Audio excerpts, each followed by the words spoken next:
Oh, okay.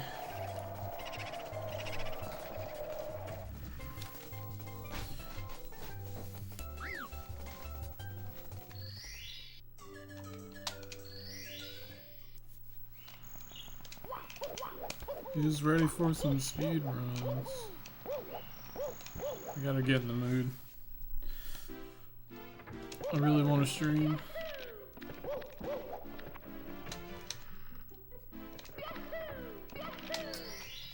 I gotta get in the mood for runs.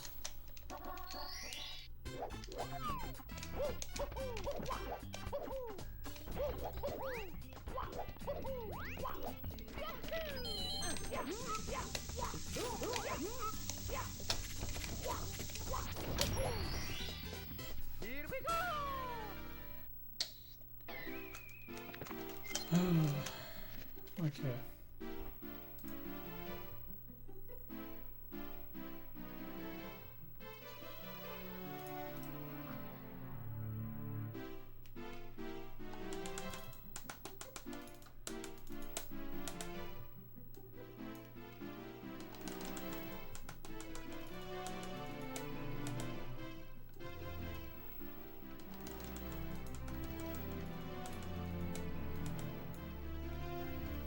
Sorry, I'm listening to my stream for a second.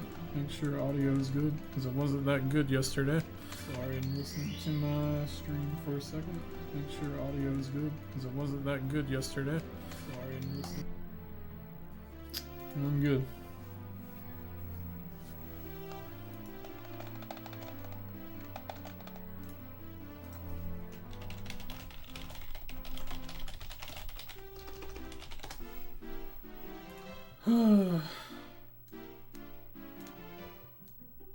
Okay.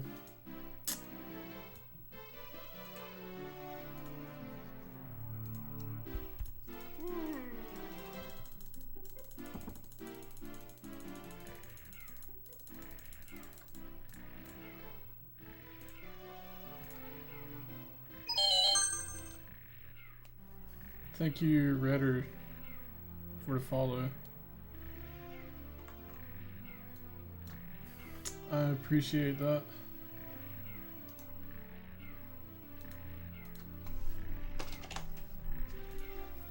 Now at 270, closer to that 24-hour marathon.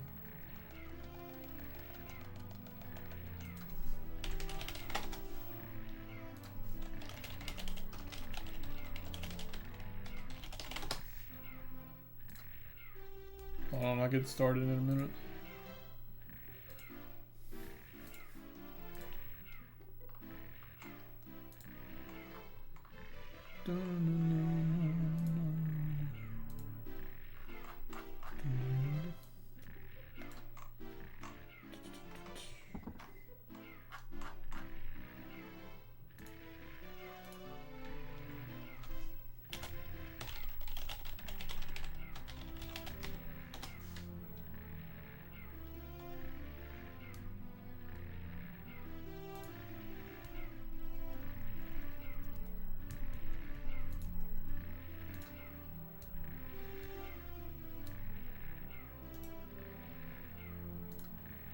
What is this? I got an achievement on Twitch.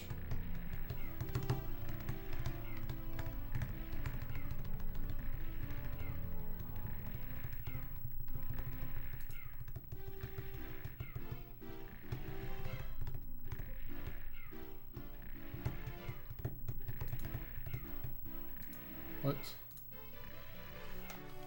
I don't even know.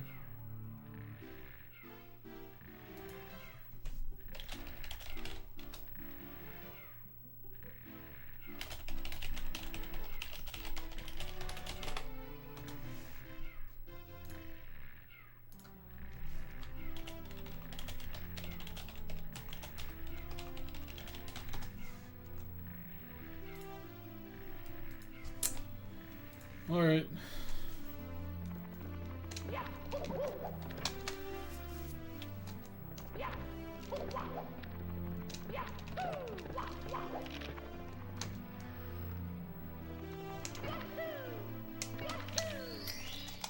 I want my chat on the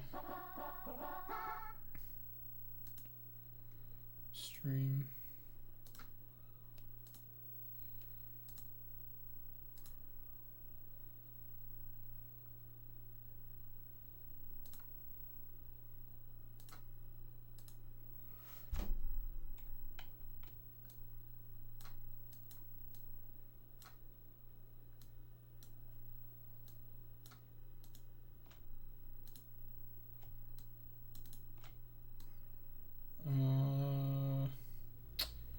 Jeez, man. I don't know where to put it.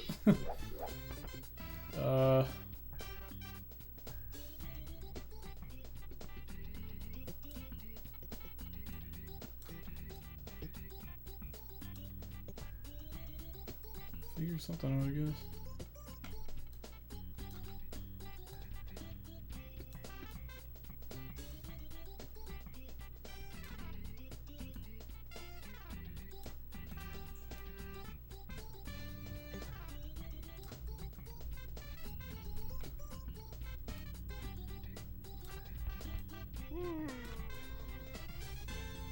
This is how I usually have it. Okay, that works.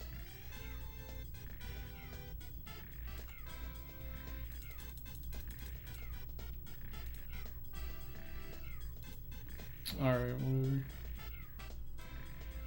I should have done this before stream started. I don't know what I'm doing. Alright.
What the heck, dude?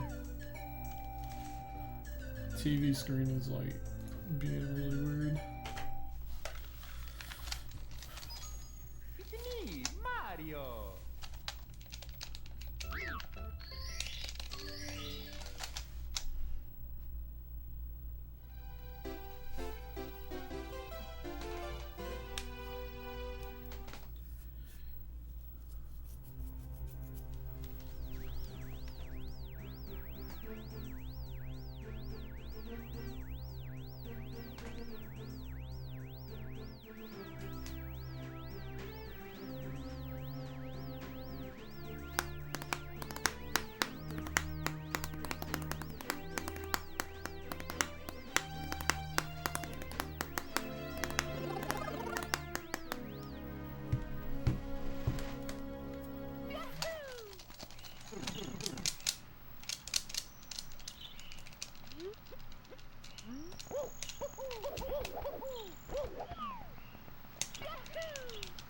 what a start.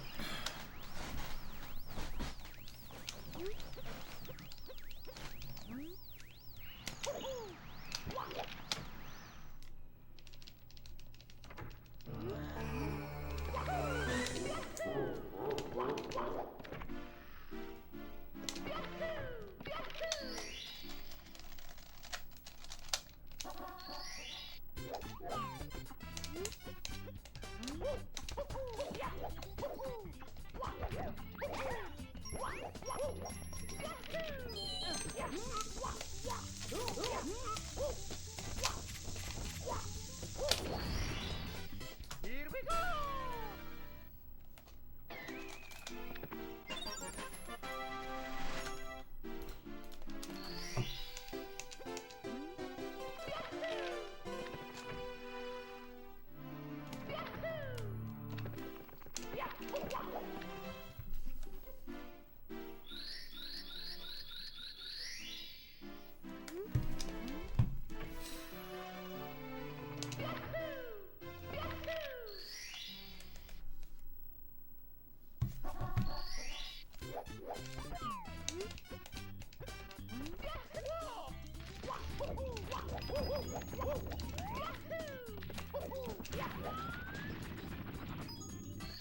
Oh my god. Okay.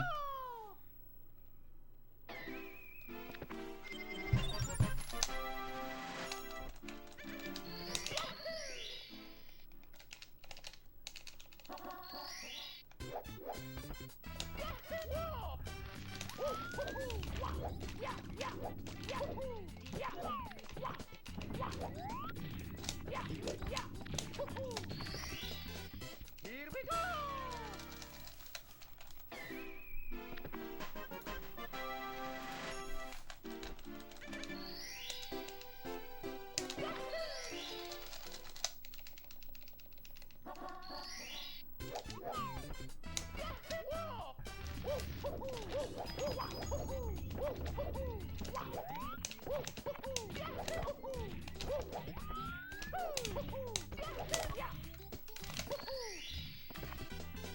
Here we go!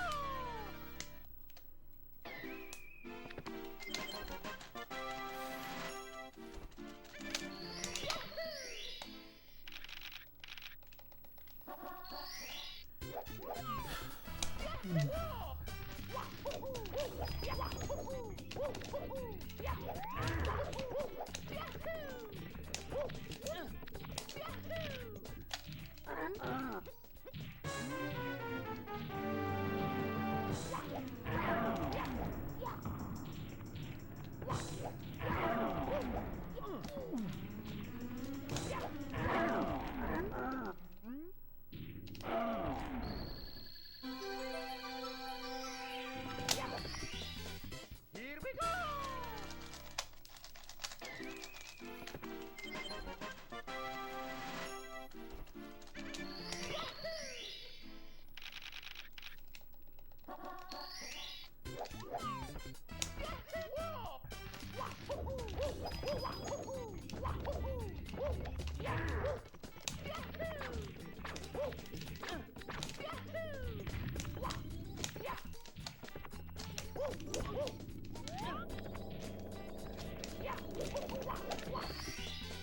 Here we go!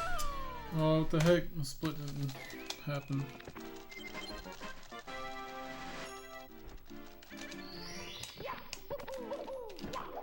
Oh well.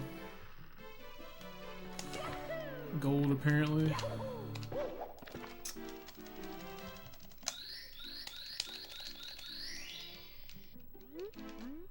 Actually, that's pretty good because I missed the Lakitu skill.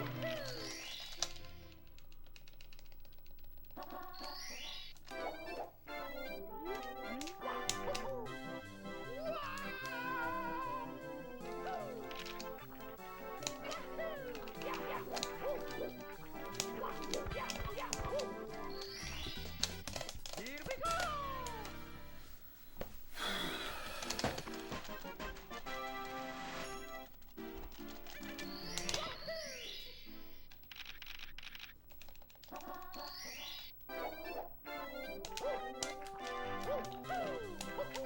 What the heck, dude? Cool movement.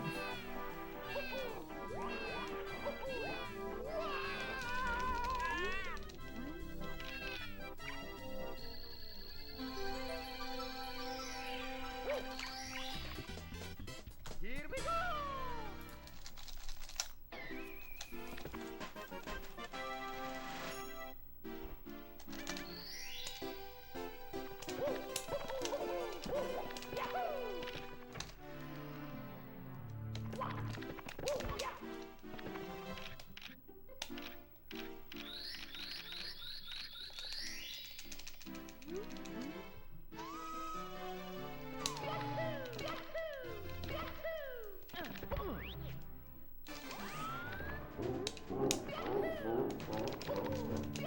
Oh my god, what was that?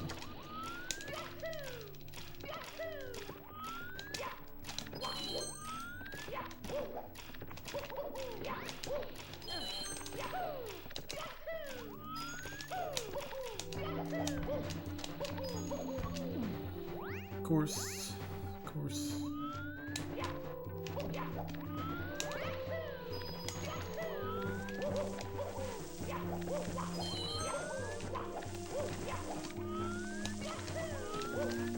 Oh my god.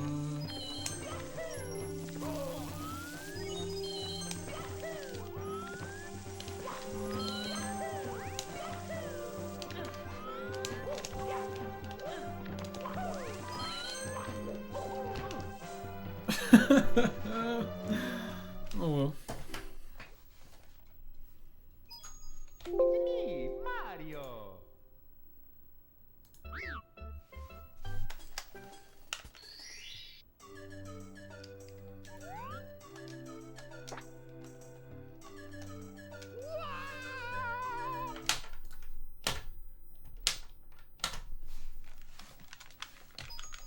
It's me, Mario!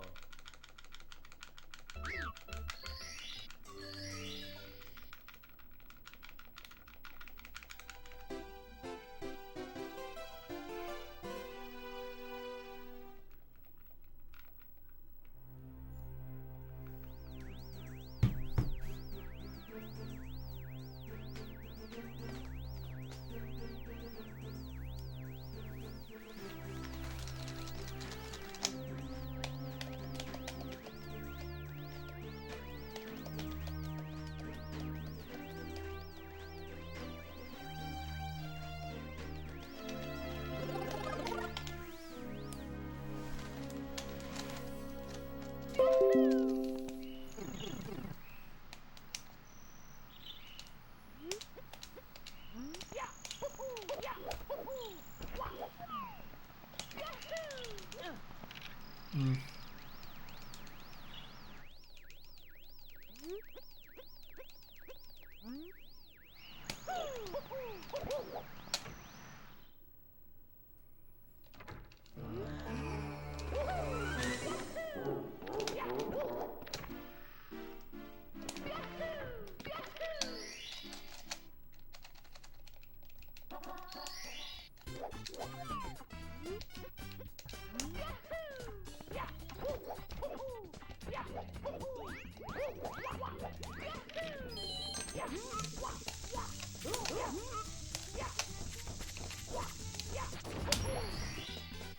Here we go!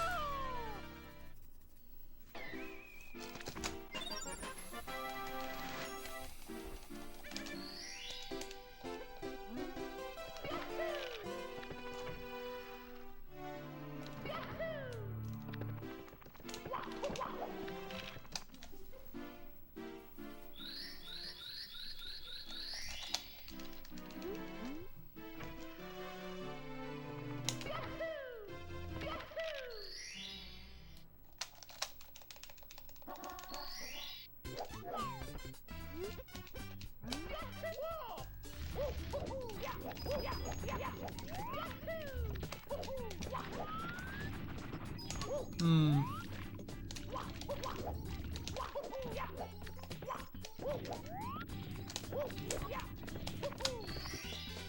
Here we go!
What's up, boss?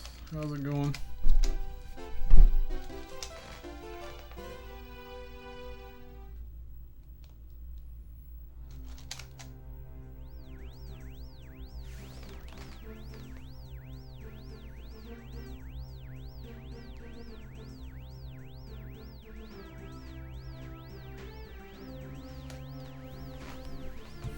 It goes same. Yeah, I'm doing okay.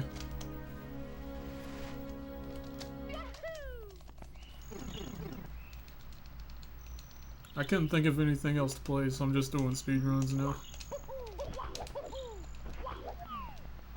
I did like...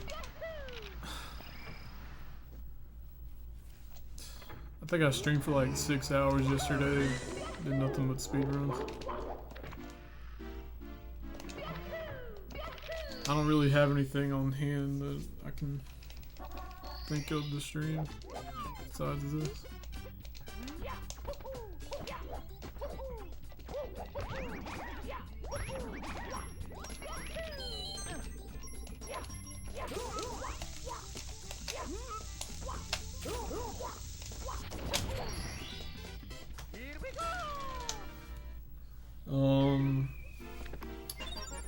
Mario Odyssey,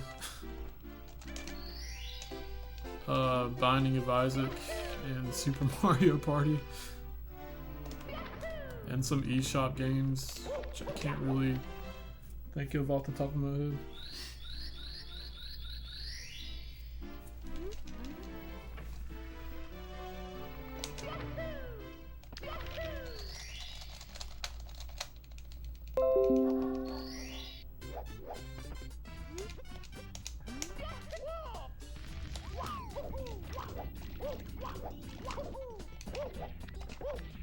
Yeah, I know, right?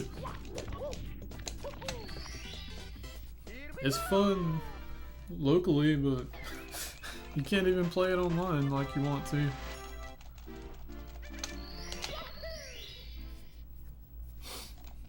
Oh well, I guess.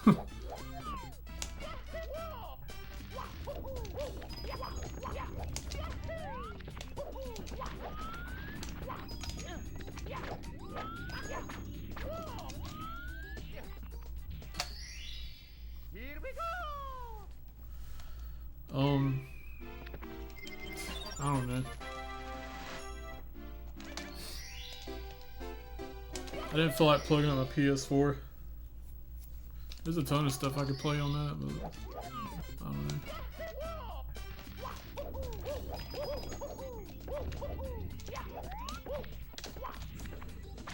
What am I doing? Oh my god, dude.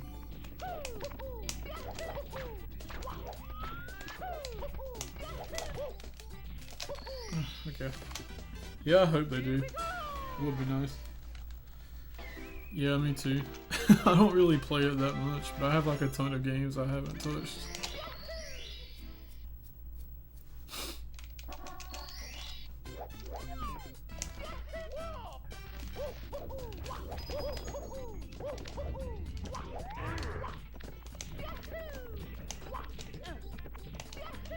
I should. I need another monitor to plug HD consoles into. Or I need to like rearrange my setup. Because I don't really have anything to put my HD consoles on.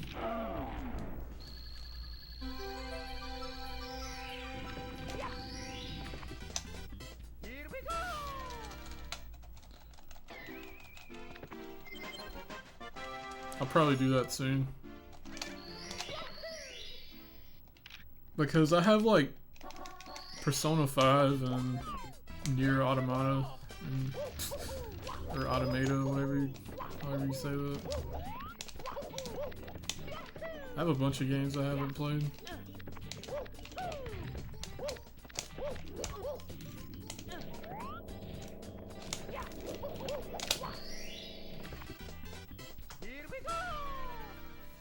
I've heard.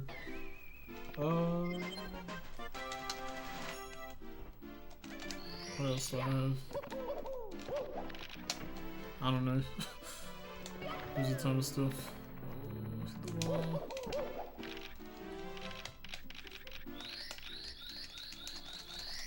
Yeah. Poggers. I kind of want to get that new Pokemon game.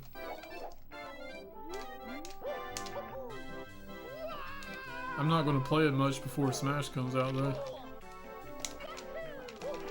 When Smash comes out, I'll definitely have something to play. There's some stuff that I want to play. That's like, I have a list. Sort of. I still want to play Kingdom Hearts and one of the old Final Fantasy games. Yeah, I don't really play Pokemon that much, so I don't really mind. This is awful.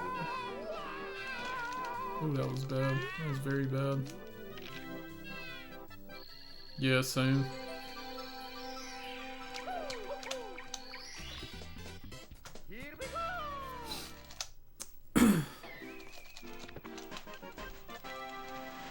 I'll probably play all the other games before I get the 3 though. I mean, it makes sense, right?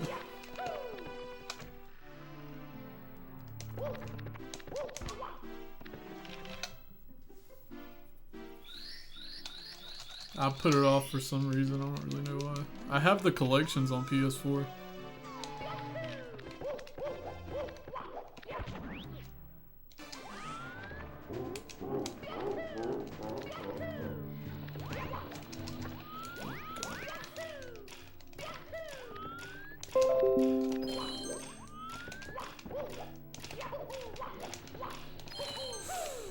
Oh, that was weird.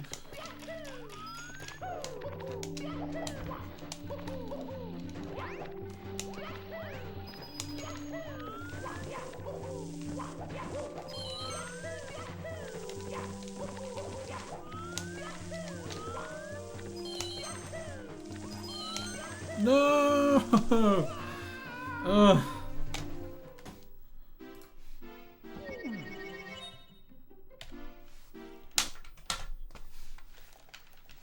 Yeah, same. I would just play it on Xbox.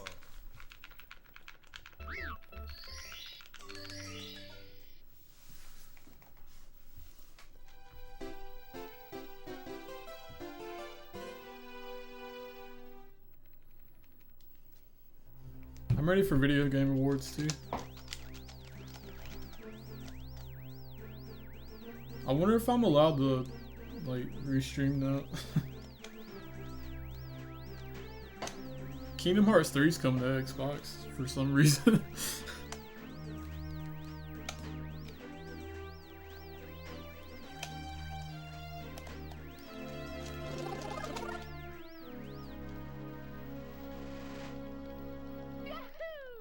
Yeah. Isn't there like a Chocobo game on... Well, that's not even Kingdom Hearts. It's Final Fantasy. Yeah, I think I'm pretty sure it's coming to Xbox. It's me, Mario.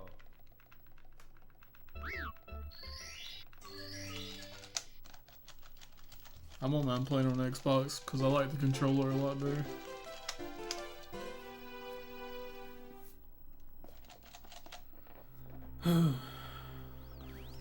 Yes. I do have Netflix.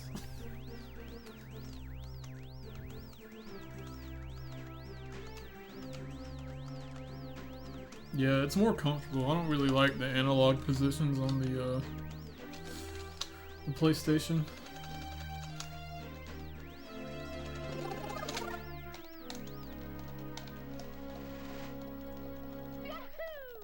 On an account. I mean, I use my wife's Netflix.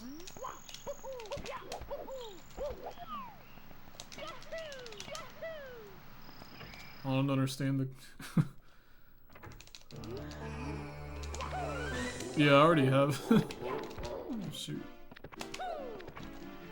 Well, my wife does. We just use hers. $14? I thought it was like $10.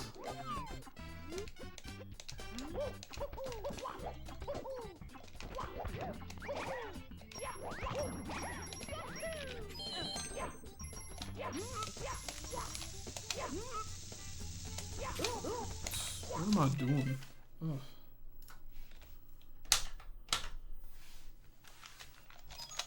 It's me, Mario. Oh, is there like a no ad option? Is that what that is?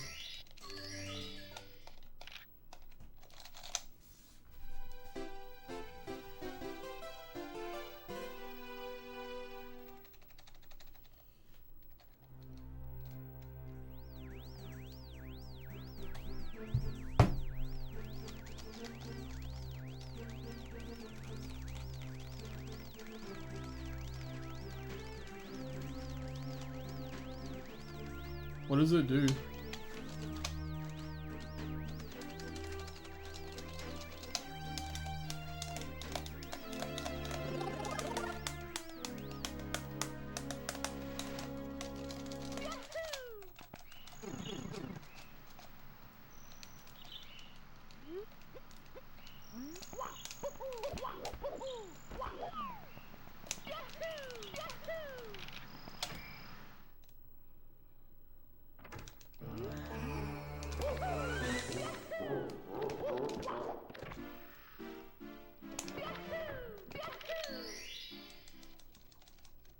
Oh, really?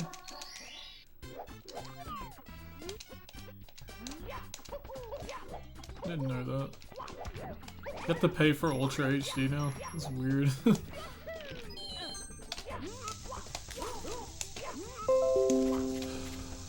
is going on with this stuff? I didn't know that was a thing.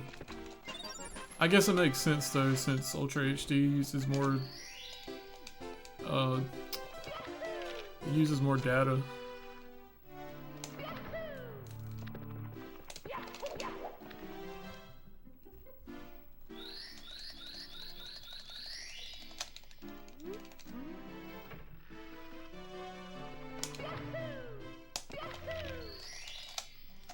If we didn't already have it, I would. Yeah.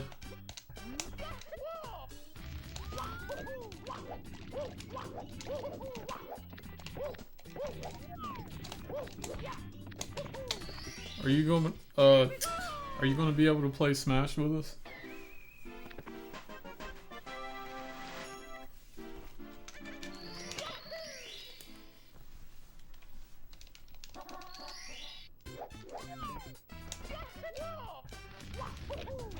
Oh, shoot. That was really weird. Did not mean to do that. Okay, awesome. Ah. Here we go.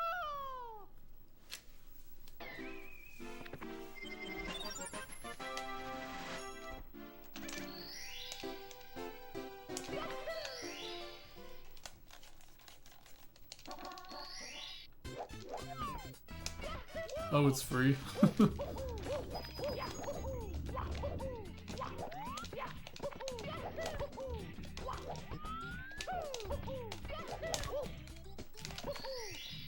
I cannot get that jump right.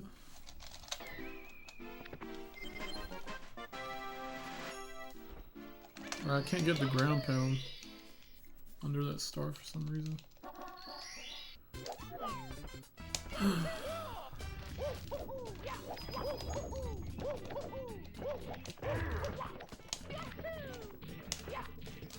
Shoot. Oh,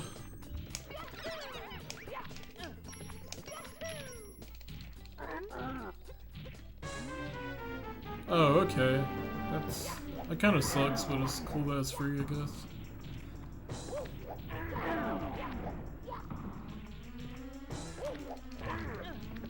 my god, that was really close.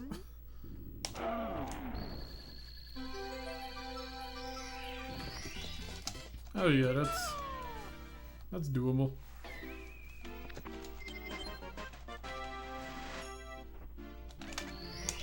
When I stream Smash Ultimate, I'm probably gonna run the connection from my Switch, I guess, because it's like a peer-to-peer based online thing, and I have fiber, so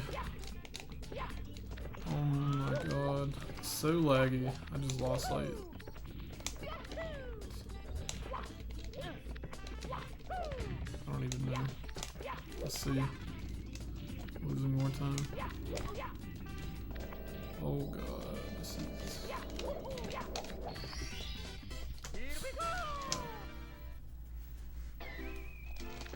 Yeah, so like I have fiber, so like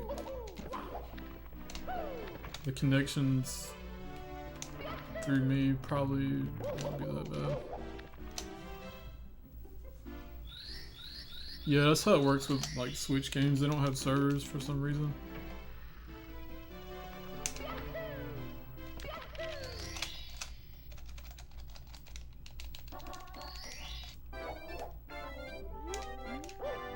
Yeah, it's pretty great.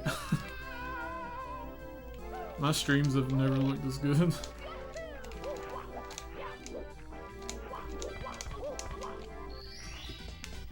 Yeah, they've never had servers. You would think with paid online they would, but...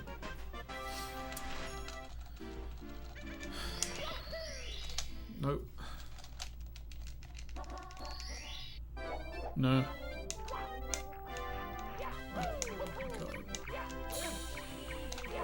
Why am I missing that jump so much? No, they just... I don't know. I don't really know why they made us start paying for it.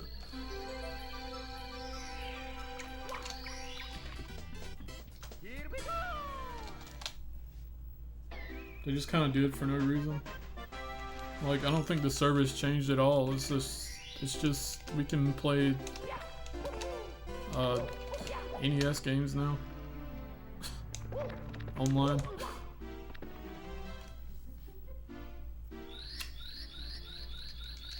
Yeah. At least there's Metroid and Mario 3. I don't know about the other games.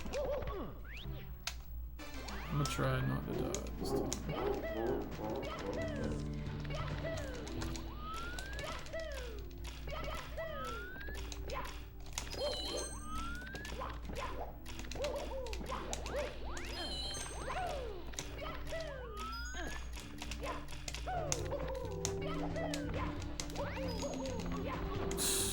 Oh my god. Alright, whatever.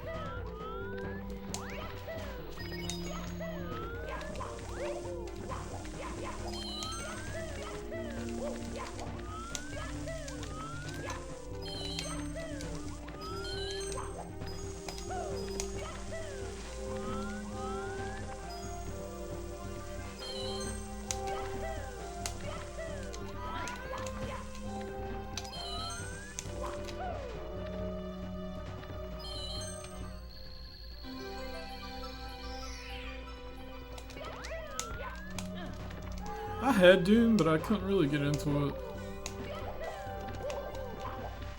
I don't know, I guess it just wasn't for me. I heard it was a good game though. Well, I did hear it was a good game, but I just couldn't like...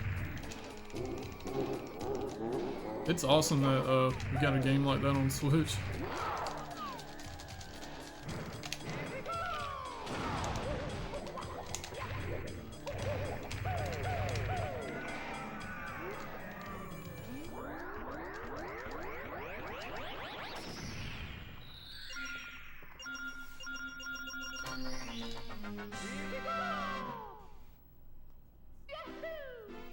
Yeah, and then I think Dark Souls is out now. Yeah. What am I doing, dude? Oh my god. What's wrong with me right now?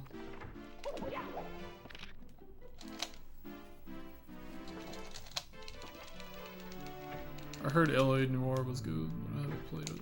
I haven't even seen that game, I don't think.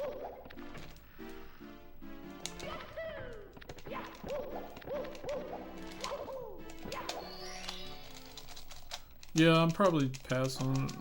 I don't even know how much it costs now.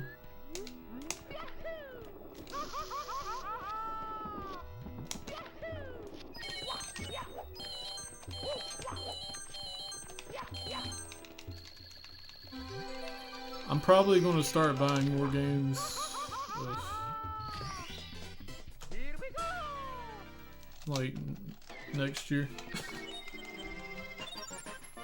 Oh, that's awesome. I want to get a Xenoblade too.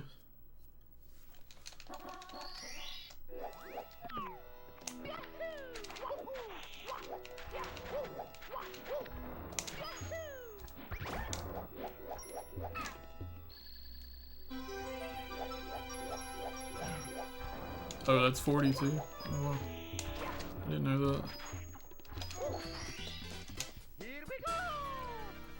That's not bad.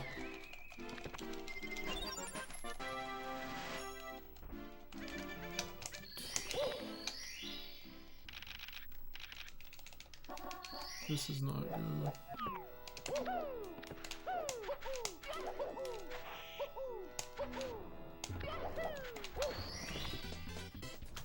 I actually saved time. Okay.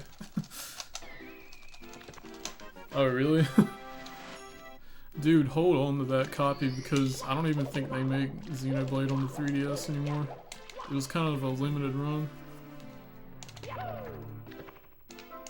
I haven't seen one since, like, the release day.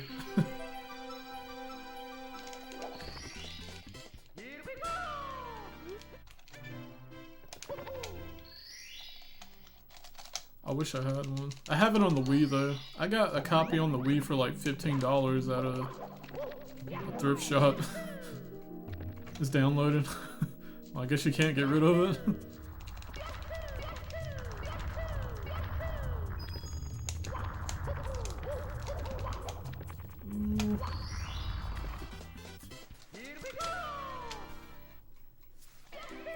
I should stream that one day. One thing that kind of like makes me not want to stream casual stuff is like, I don't know like how that will affect the stream. I still want to make sure people come in, so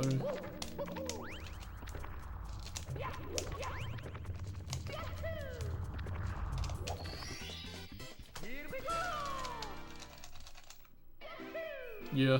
I don't blame you.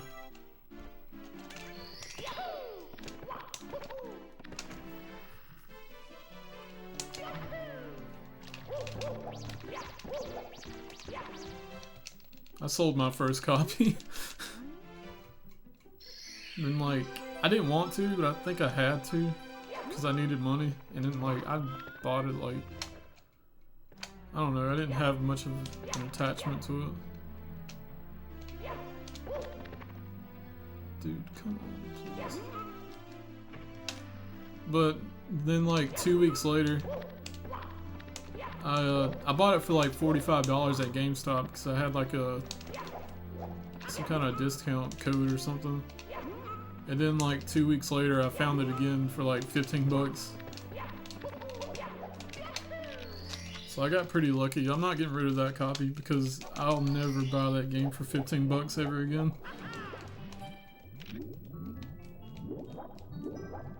Well, I won't have the chance because I doubt somebody will be selling it that cheap. How it ended up at a thrift shop is like, it's like mind-blowing to me in the first place.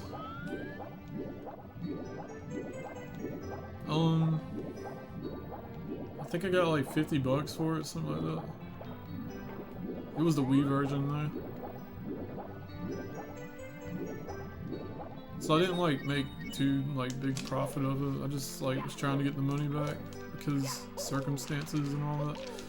Dude. It's been a weird year for me.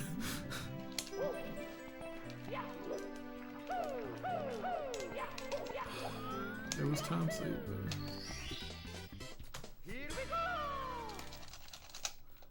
But yeah.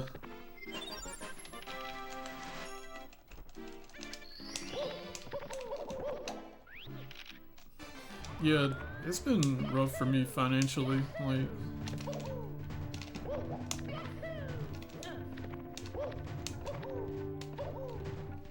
I enjoy being able to stream, but I miss like working too.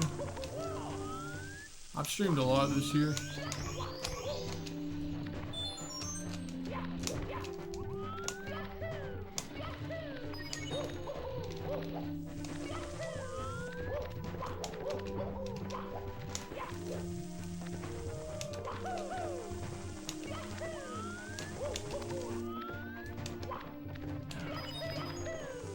Next year's gonna be a little...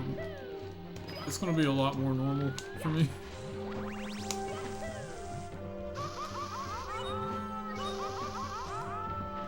I don't know if I told you, but I just got a job at UPS. I start tomorrow.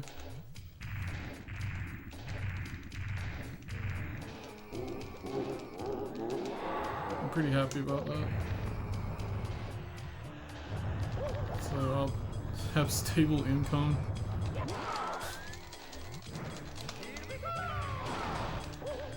It's seasonal, but like they said they're gonna grab like people for warehouse positions. But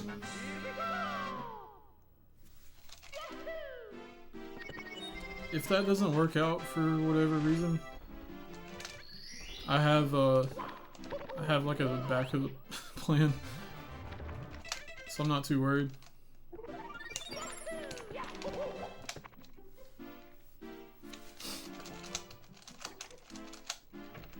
I feel like it'll work out though. I hope it does anyway.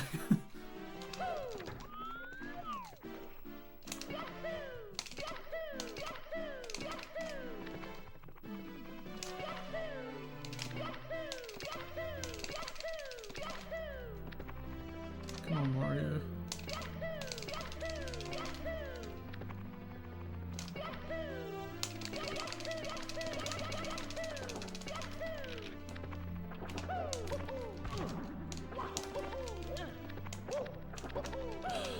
No, I'm behind. Yeah. I don't know, I've had some like crappy jobs this year.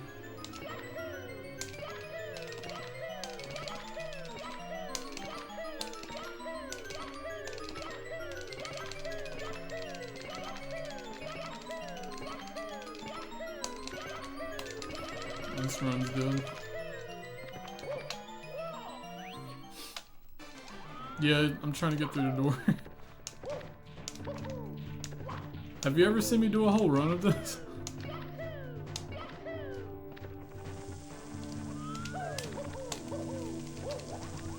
Of course.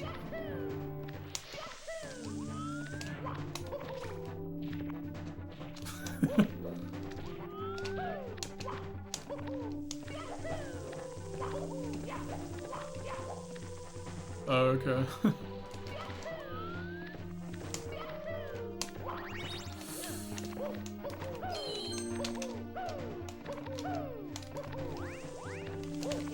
Oh no. The run's dead anyway.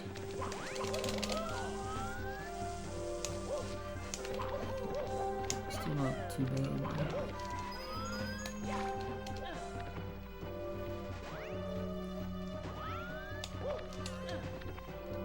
I started doing, oh my god. I started doing 70 star, a couple months ago.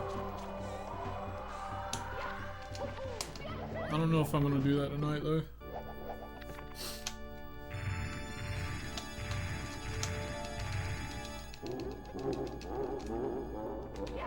I wanted to learn another speedrun too, but I don't know, I can't decide what I want to do.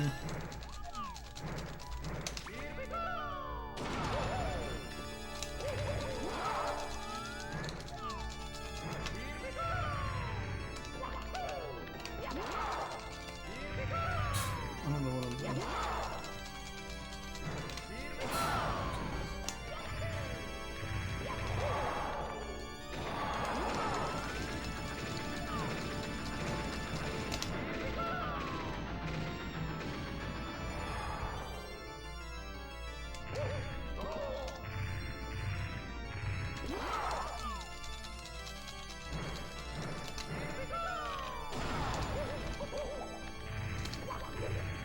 I talked to Jacob there. I haven't talked to him in a while.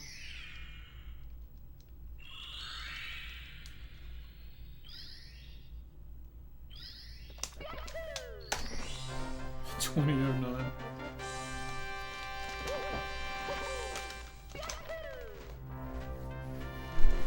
Oh, I just like asked him about school and stuff. Cause I haven't really talked to him since he stopped streaming.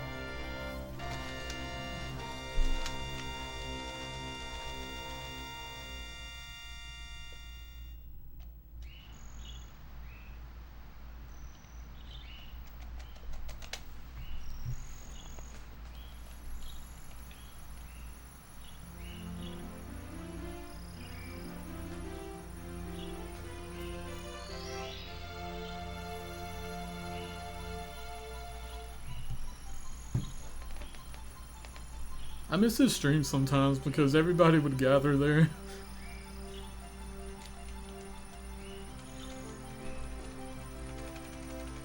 It's starting to get like that here though, like the past few times I've streamed I've had anywhere between 8 or maybe like 6 to 10 viewers, which isn't bad. It's a lot better than what I used to have. I don't really pay attention to it half the time, but I just noticed I've been getting a little bit more lately. I'll look at my the analytics after stream sometimes and it'll tell me my peak viewership.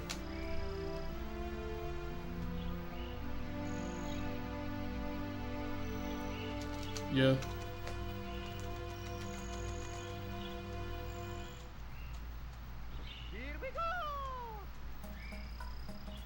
I felt like I plateaued for a while, but I feel like this changed a little bit recently.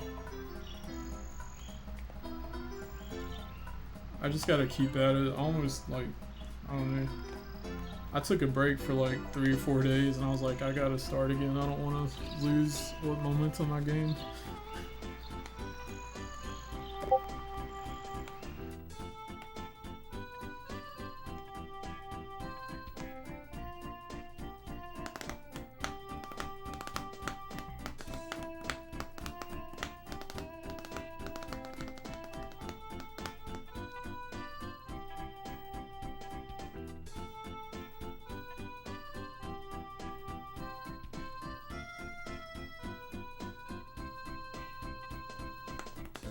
Yeah.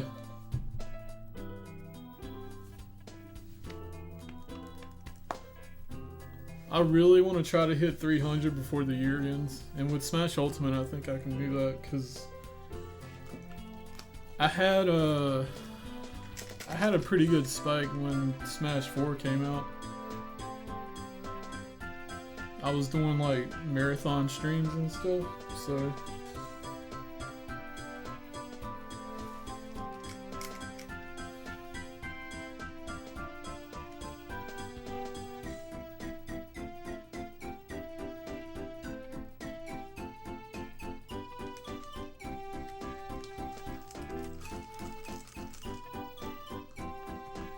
and I kind of want to do one again soon. I'll probably do one in like a 24 hour or something in December regardless. Jeez, I always get a phone call when I'm streaming. Hold on, I'll be right back.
so much for to playing my game.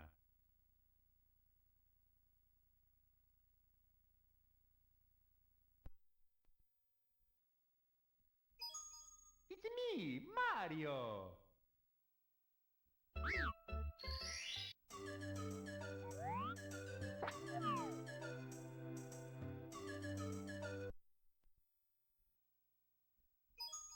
It's me, Mario.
It's me, Mario.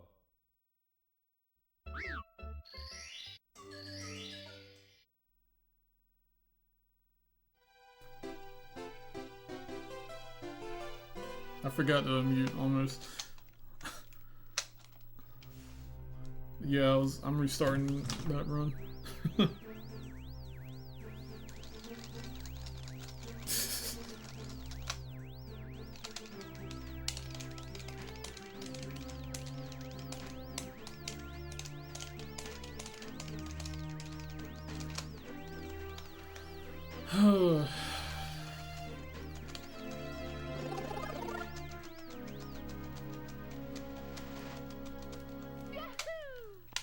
I know I can get a sub 19. I just need to get a good run. I can't make any mistakes in 16. It sucks. Whatever, I'll just... I hate resetting all the time.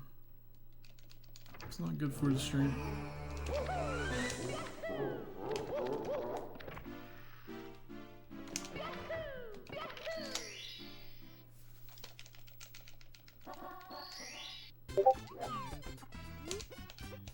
I'll go for OG Cannonless.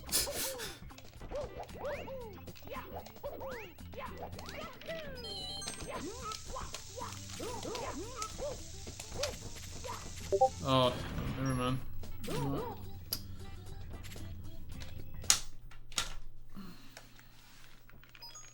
It's me, Mario.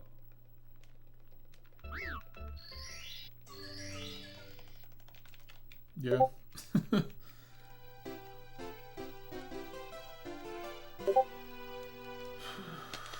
Discord, please.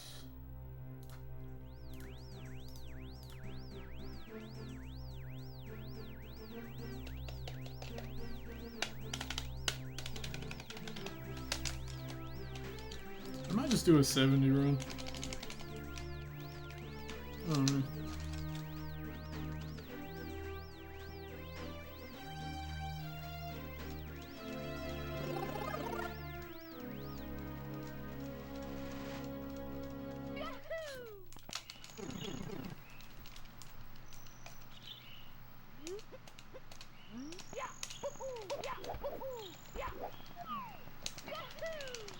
Oh my god, dude.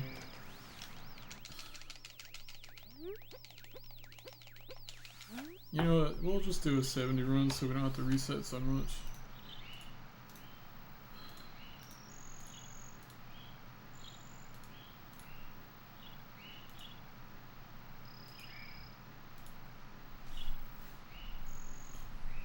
Wait, I want to see something. Summer best is 1730.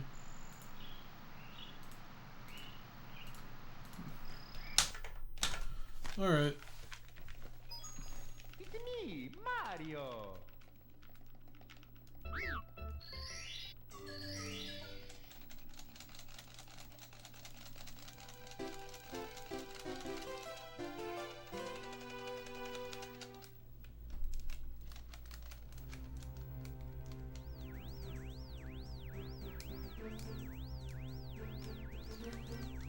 Thanks for the good luck. Oh my god. I'm not feeling it today, dude. I don't know why.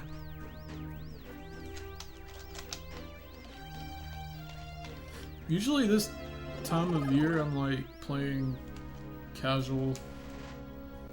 Like I'm playing casual video games.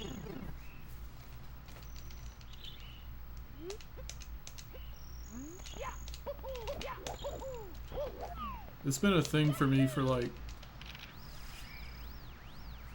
maybe 3 years. Usually around this time I'll just like play a Final Fantasy game.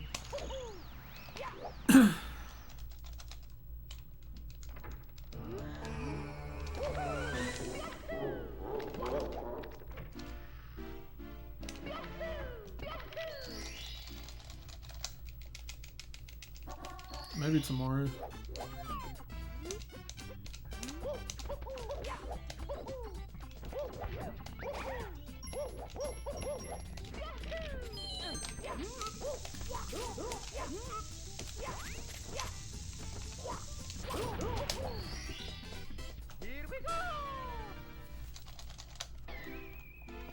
Oh, you haven't played it yet? It's a good time to jump into it, I think. Since all the DLC is out. I went the wrong way.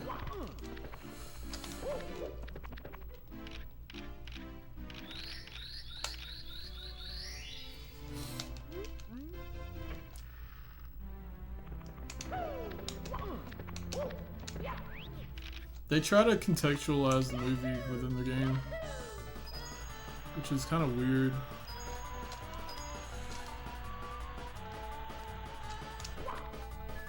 It made me feel like I didn't really need to watch the movie, I guess.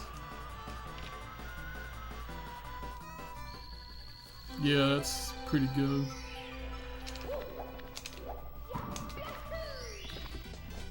Here we go. 14.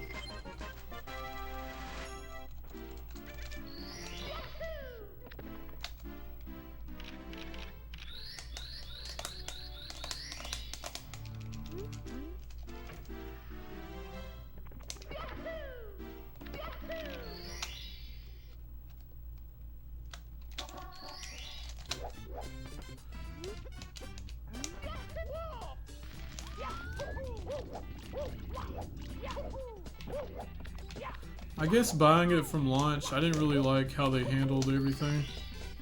Because like before the DLC, it felt like half the game was missing. So like, I'm gonna save and quit. Playing it now is like a whole new perspective.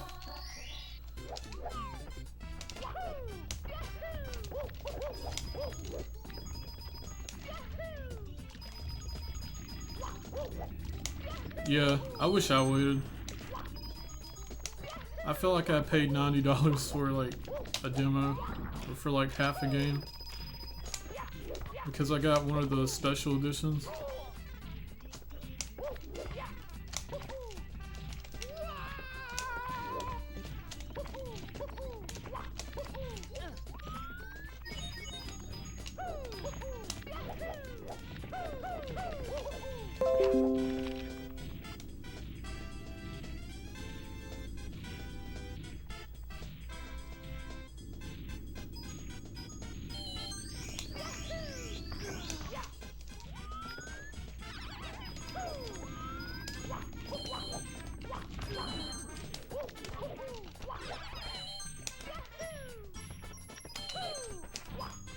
Oh, great.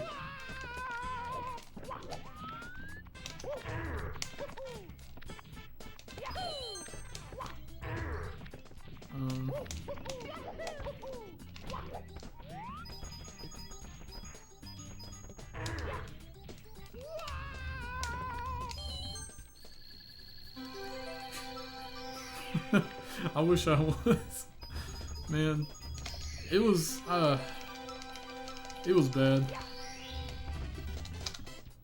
It was pretty bad. What am I doing, dude? Oh my god. Yeah, because you should be able to tell what the DLC is when you play through it. Just imagine like that game without all the DLC. And there's like there's been story changes too. There were like free updates. So like I didn't even have that.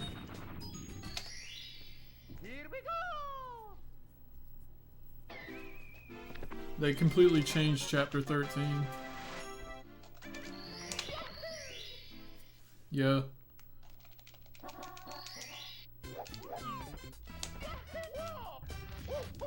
You'd be surprised at the state that game was in when it was released.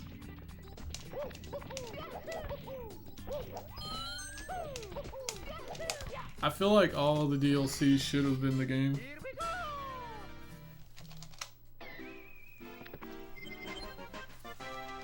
Yeah, it was pretty bad. I imagine it's a lot more enjoyable now. Like, I'll probably play it eventually. Okay.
I went the complete wrong way. Mamma mia!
is your mattress wrecking your sleep? Wake up!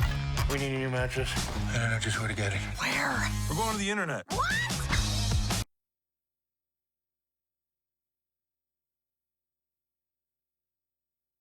Howdy. I heard you was looking for Tim Rogers. Yeah, that's me. This here's Kotaku. Now, wherever it is I'm from, people talk about how at the end of it all, right there at the ultimate moment, a man is either red, dead, or redeemed. Now, if you want, I can tell you about a man who might have been all three. Before most of the people who wound up turning into people who told other people stories about other people made his acquaintance, this man named John Marston got his face cut up into 3 strips of hamburger steak by I ain't never met nobody knows what, probably a saber-toothed tiger if they had those back around then. Then he done fell down some stairs, chin first, into maybe a nest some rats was making out of their own fur. Well, he hadn't done a lot of good in his life, or what good he had done hadn't been enough to balance the bad, so some lawmen bought him a train ticket out to a place what you and I'd call no place in particular, sending him on some mission or another. He rode in the passenger car of that old bumpy hot locomotive a whole day and another day to go with it, listening to the idle conversing of the pampered rich. There was these 2 old ladies talking like they owned this country, like it was a thing somebody could just up and own. Marston got where he was going, and he didn't have 2 seconds to spare to spend in a saloon, so he got right to business. A man there took him out to Fort Mercer to try and wrangle up this outlaw named Bill Williamson, whose mother might have called him William Williamson, who some say the rebels down in Mexico at that time called Guillermo Hijo de Guillermo. Well, Marston thought talking to Bill could accomplish something, and he was wrong about that because he got shot right in the meat of his manly body. It turned out Marston's friend must have alerted a kindly woman named Bonnie McFarlane because she paid a doctor $15 to get that hot disaster out of Marston's torso. As soon as Marston was able to breathe without sleeping, she tells him he can do some work around her ranch to pay back that $15. Now, John had been a bandit and an outlaw and a bank robber, and he'd shot and killed men before. He'd even shot several horses right in the head. However, he wasn't no kind of jerk, so he helped Bonnie around the ranch. He shot and killed some garden variety hungry rabbits, and he herded up some cattle, and he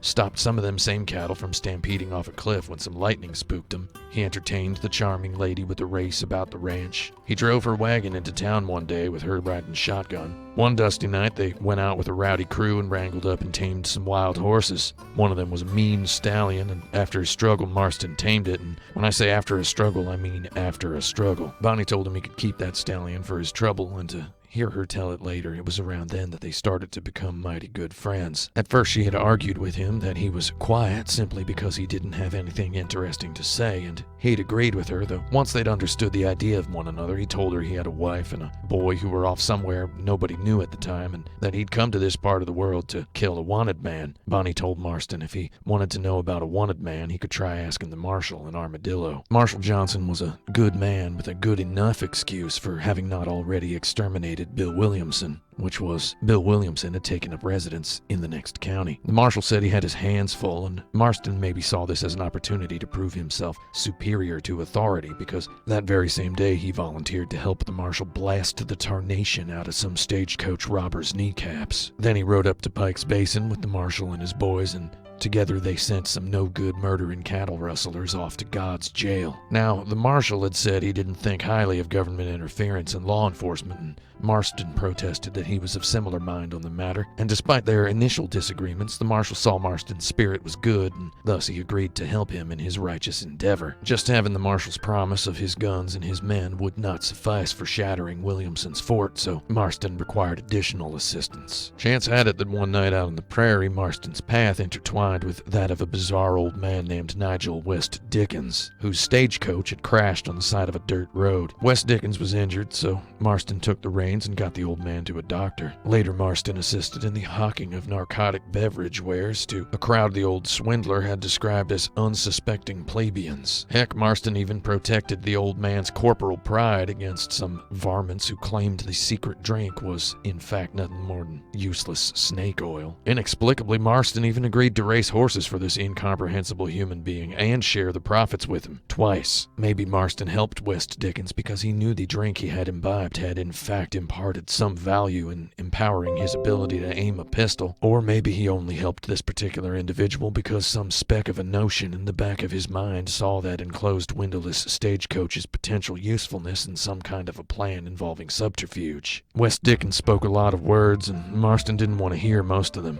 When West Dickens mentioned an acquaintance who had knowledge of the whereabouts of a machine gun, well, Marston had never heard of a machine gun before, nor could he even conceive of what one was, yet something deep in his heart knew he had to have it. Marston took a detour from his pursuit of this machine gun to meet a man named Seth. Seth dug up dead bodies and talked to them. Seth said he possessed both the willingness and the ability to help Marston conquer Williamson, and maybe Marston believed him. I don't know, because he helped him with the exhuming of some corpses and the seeking of some treasure. What Seth ended up doing to help, I never met no one who even thinks they can remember. Well, it was this man from Ireland with the creative pseudonym Irish who knew about the machine gun. When Marston met Irish, Irish was on the verge of receiving a murder from a Welshman and a Frenchman. Irish told Marston he knew where to find the machine gun, and Marston believed him, which he probably should not have done. As the indirect result of Irish's misinformation, Marston did commit a grisly atrocity unto several bodies of ambitious humans. It turned out that machine gun was elsewhere, so Marston trusted Irish again, this time following him into a mine, inside of which of course lurked many men who considered themselves Irish's enemies. Marston blasted several souls into a colder dimension in pursuit of the machine gun, which Irish had called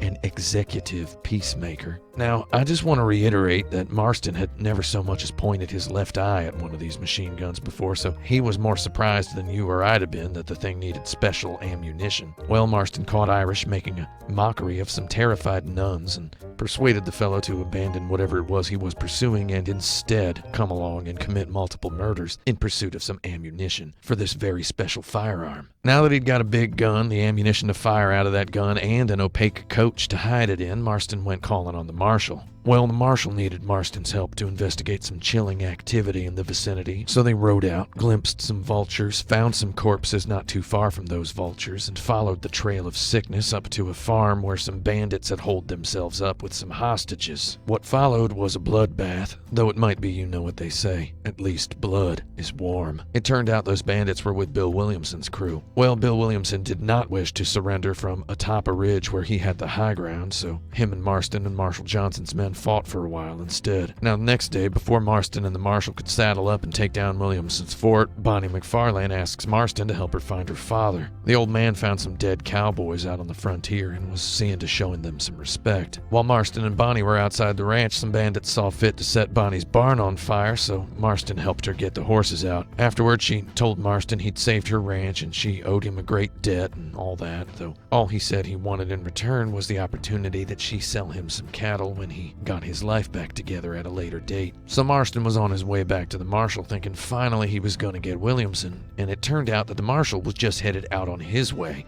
to stop some bandits from hanging and killing Bonnie McFarlane. It seemed that at some point between Marston saving Bonnie's horses and his making his way to Armadillo, bandits had both kidnapped Bonnie McFarlane and sent a ransom note to the marshal. If I were Marston, here's around where I would have marveled at the sheer velocity of these outlaws. I would have shuddered, put in, gave up, and pointed my pony northward out of this United States and Nightmerica and straight flush into Canada. Well, maybe John had more grit than me, and he just wasn't gonna let Bonnie die anyway other than of old age, so he killed a couple more times, and he probably figured it wasn't going to be the last time he was going to kill. Now John Marston and the marshal and his snake oil selling friend and their wagon and their machine gun and that other fellow, whatever his part was, they showed up at Fort Mercer and executed a modern-day Trojan horse maneuver. John Marston waited in that little cramped wagon for the old-timer's signal, and it might have been something changed in him while he was in there, alone with that brutal piece of metal. Here I just want to reiterate again, John Marston had never seen no machine gun before, nor had he ever touched one. So here he was alone with that monstrosity, and something changed right down to his microscopic fibers. here was a weapon he'd been born to wield. When the old man flung open the door, John Marston opened fire with that long-distance meat grinder, and he sent 77 souls downstairs before you and I could breathe twice. Thus expunged of life, the good doers searched for Williamson. Well, Williamson had gone to Mexico. Marston got on a raft piloted by an idiot across the river to Mexico, and it might have just so happened that he killed many more people during his time on that raft alone than you or I will likely kill in the last 10 years of our lives combined. Mexico didn't remind Marston of any particular place he hadn't already ridden a horse and shot idiots, except for it had palm trees, less harmonica, and more trumpets than was to his liking in their folk music. In the town of Chuparosa, Marston failed to make friends with 3 citizens, and thereafter met a man named Landon Ricketts. Marston had heard stories about Ricketts the same way you and I have heard stories about Marston. So, 2 subjects of retold escapades made one another's acquaintance, and the elder chided the younger, which is how these stories about stories go, and the elder went ahead and imparted a sort of technical pedagogy on the younger via some lesson on the subject of shooting bottles off a wall. Marston remained in Ricketts' acquaintance for a short while down there in Mexico. Ricketts told Marston he ran Chuparosa, and maybe he did if by running a town you mean playing poker with a group of men who are all going to be dead by your indirect action before dawn. It might be Marston saw one possible future of himself in the old man, which is the case maybe, or maybe should be, whenever a young man looks at an old man. Ricketts had run away from something. That much Marston could tell from how little the man belonged anywhere, that he could have been running away from anything. Probably he was running away from his own inability to stay out of other people's trouble. Marston rode the train with Ricketts toward some other people's trouble, and they made that trouble their own trouble. They murdered a lot of what Ricketts had called clothed vermin. They rescued a good woman named Louisa. Louisa was a vibrant young idealist. Not content to being helped just once by some bona fide storybook heroes, Louisa came around and asked the men's help in intercepting some political prisoners. This is how Marston got involved in the revolution. Ricketts parted ways with Marston here. Ricketts said to Marston that he might want to exercise some caution when jumping over a fence, because sooner or later he might get impaled on it. All Marston really knew for sure about the revolution was that a revolution was happening. Ricketts had maybe projected a little bit too much philosophy into his warning about jumping over a fence. If you'd asked the rebels or the army, either of them had told you Marston was playing both sides, though if you'd ever known Marston, you'd have known he only had one side, and that was his own side. All he wanted was this Javier Escuela and Bill Williamson, and whoever could help him find those men was on his side, if only for that moment. So Marston rode with his lunatic military man DeSanta, and he shot and killed rebels who were trying to hijack a locomotive. Then on the other side of the fence, Marston employed vehicular manipulation skills unseen and unheard of and unimaginable and unexpectable at that time in history by even the most creative scientist living, as he escorted rebel Louisa's fragile little sister over the river and out of the way of the harm of the war. Then the very next day, all the army had to do was so much as mention Escuela's name, and Marston followed them into a purgatory that swiftly slipped into the tarnation of atrocity. The army burned down 3 houses that day, and Marston didn't ask why. Marston rode with DeSanta to what he was told was a rebel stronghold at Torquemada, and he helped the army soldiers take it by slaughtering force. DeSanta didn't have any more information about Escuela, and Marston wasn't educated quite enough in the mathematic sciences to count how many rebels and innocents died that day. A day later, Marston jumped to the other side of the fence and at Luisa's behest infiltrated the Mexican army prison El Presidio to stop the execution of the rebel leader Reyes.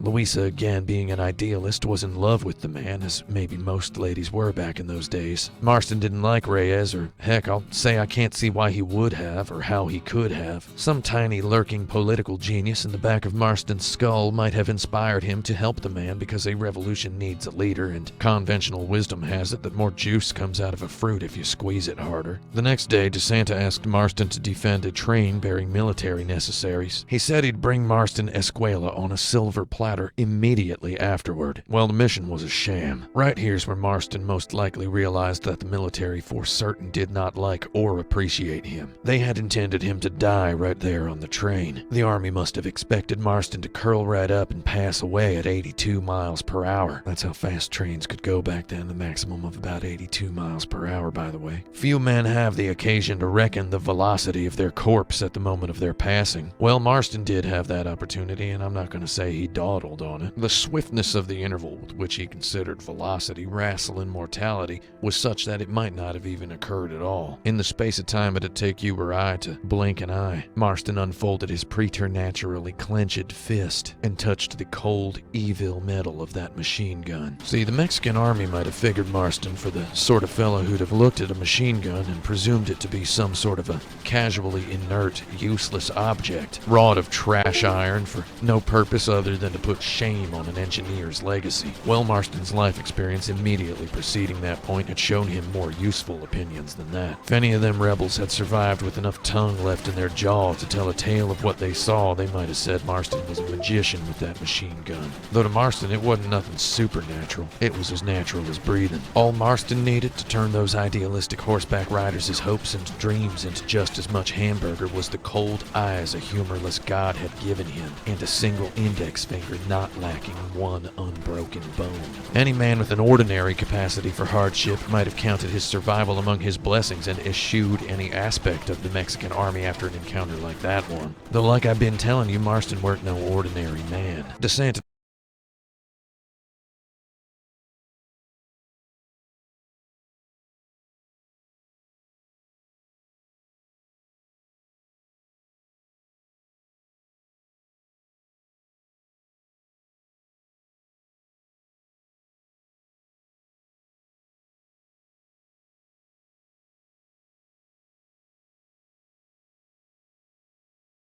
Howdy. When the old man flung open the door, John Marston opened fire with that long-distance meat grinder, and he sent 77 souls downstairs before you and I could breathe twice. Thus expunged of life, the good doers searched for Williamson. Well, Williamson had gone to Mexico. Marston got on a raft piloted by an idiot across the river to Mexico, and it might have just so happened that he killed many more people during his time on that raft alone than you or I will likely kill in the last 10 years of our lives combined.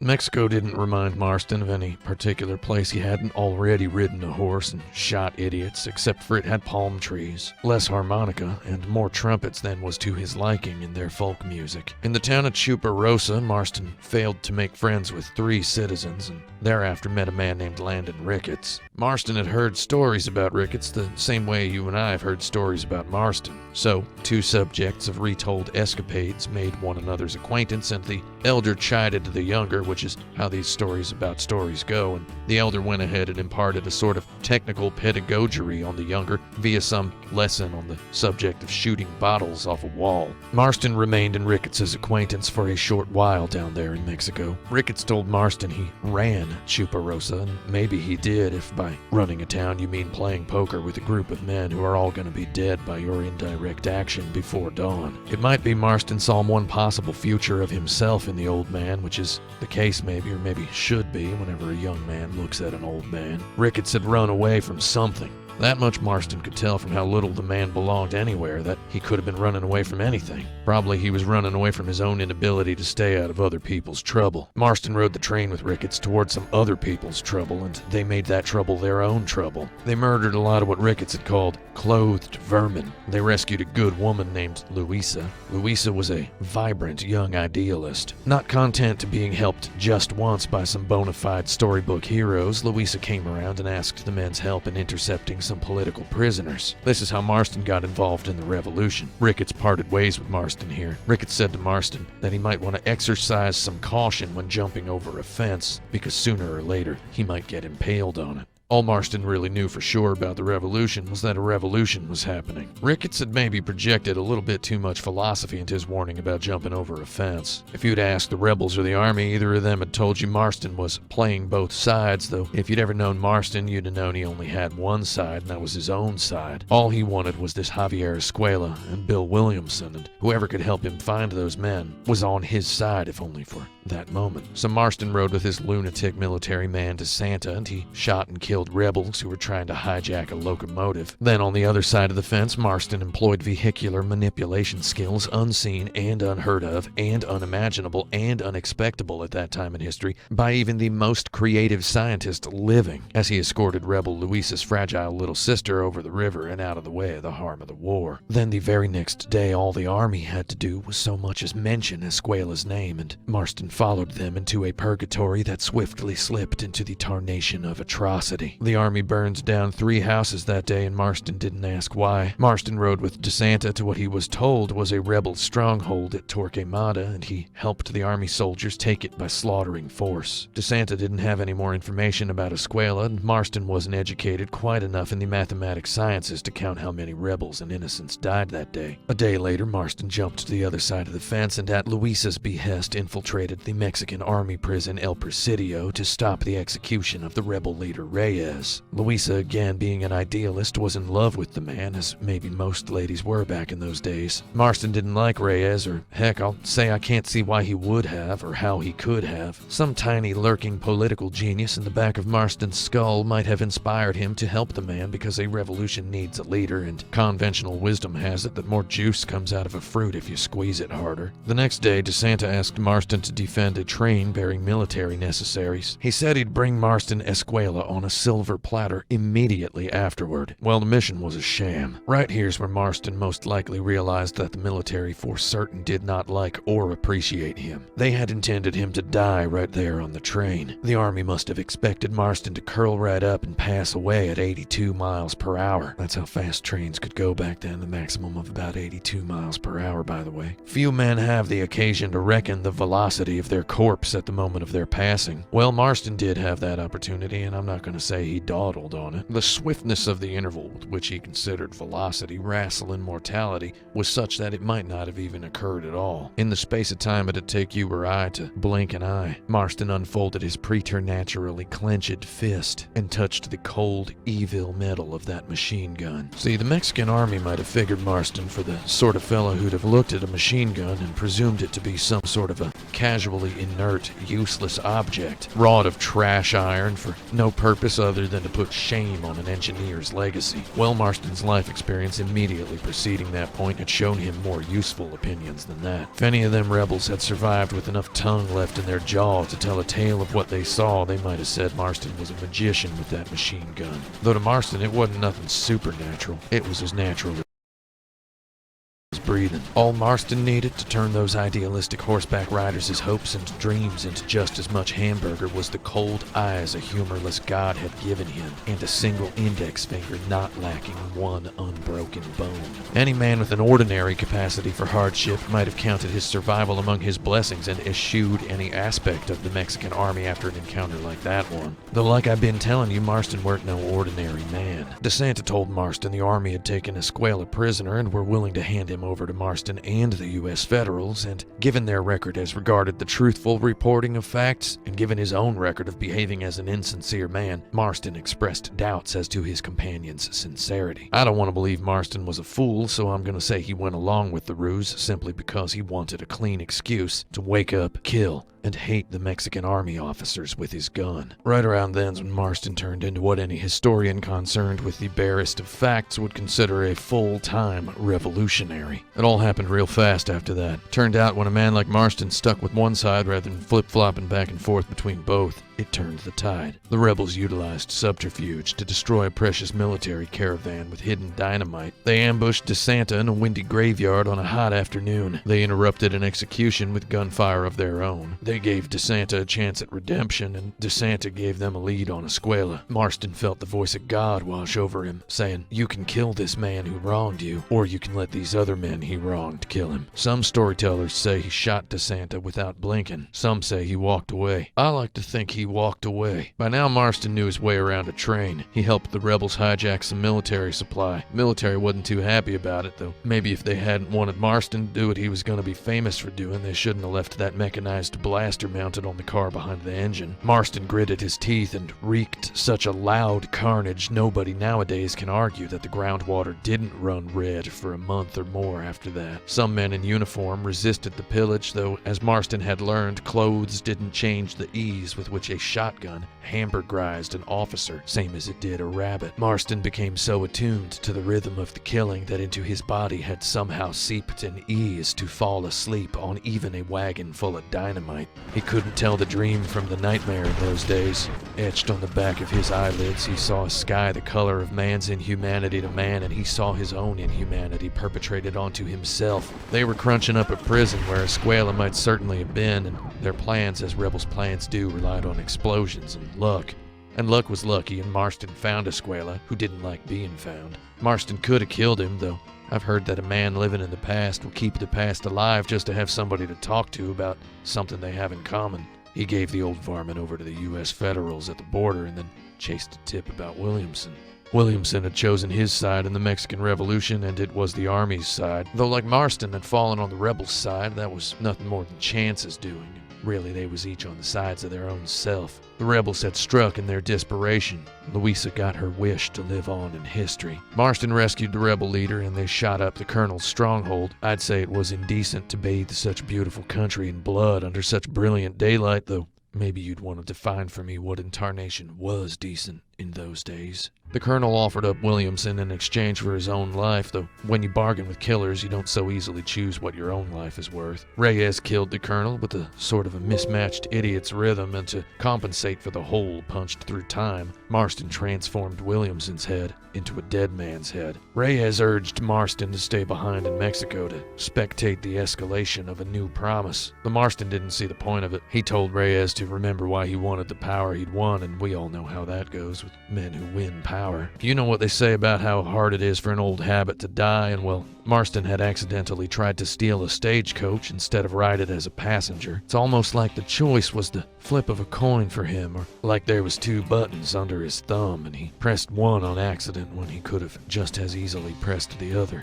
Marston got chewed out a bit by the local law and spent 2 nights in a Mexican jail, and after that the stagecoaches weren't too eager to stop for him. So he saddled up his old horse and he set out into the hot, bright desert for a long ride up and out of Mexico, across the border, through the territory, and up into the city of Blackwater to report his works being done to the Federals who held his life and his wife hostage. Now, during the whole inhumane length of that ride, the screaming sun I and guess I can palpable watch YouTube contempt for the until nakedest PS4 notion of updates. I don't know, dude.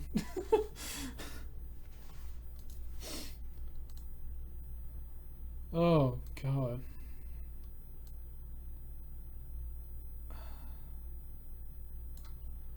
Hold on, I'm bringing it back. Ugh.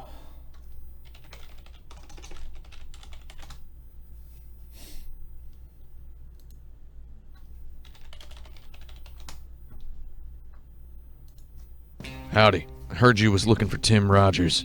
Yeah, that power. You know what they say about how hard it is for an old habit to die, and well, Marston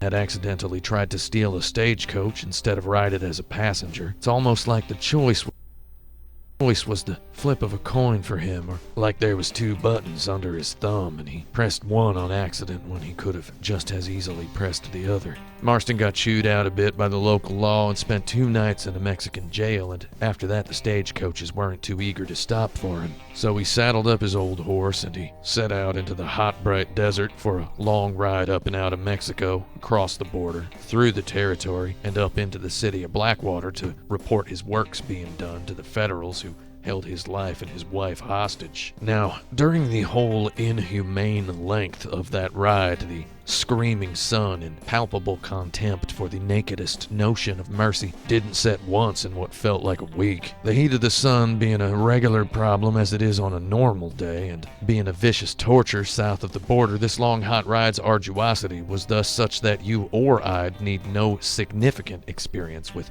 animal husbandry to declare it brimming with lethality for even the steadiest stallion. John Marston rode that horse with icy equicide in his blood. Why, I'd say if that beast had had half the wit God gave a grubby gremlin or any weaselly fraction of the wherewithal to speak words like a man might, he'd have piped up before the first snap of the reins, begging that his master serve his next meal post-haste, and hot from the carbon steel barrel of that fine Winchester. Life and the weather were different up in Blackwater, though men killed and died much the same. Now, the biggest fundamental difference in that city up north was that the killers wore fancier clothes and thought that their reasons for killing were more righteous by simple virtue of their being more complicated. Nothing probably could surprise a man like John Marston at this point, so when his federal handlers declared that they weren't done profiting from his knack for ending life, well, that didn't surprise him neither. Marston thought the deal was just for Williamson and Escuela, though now the Federals wanted Dutch, the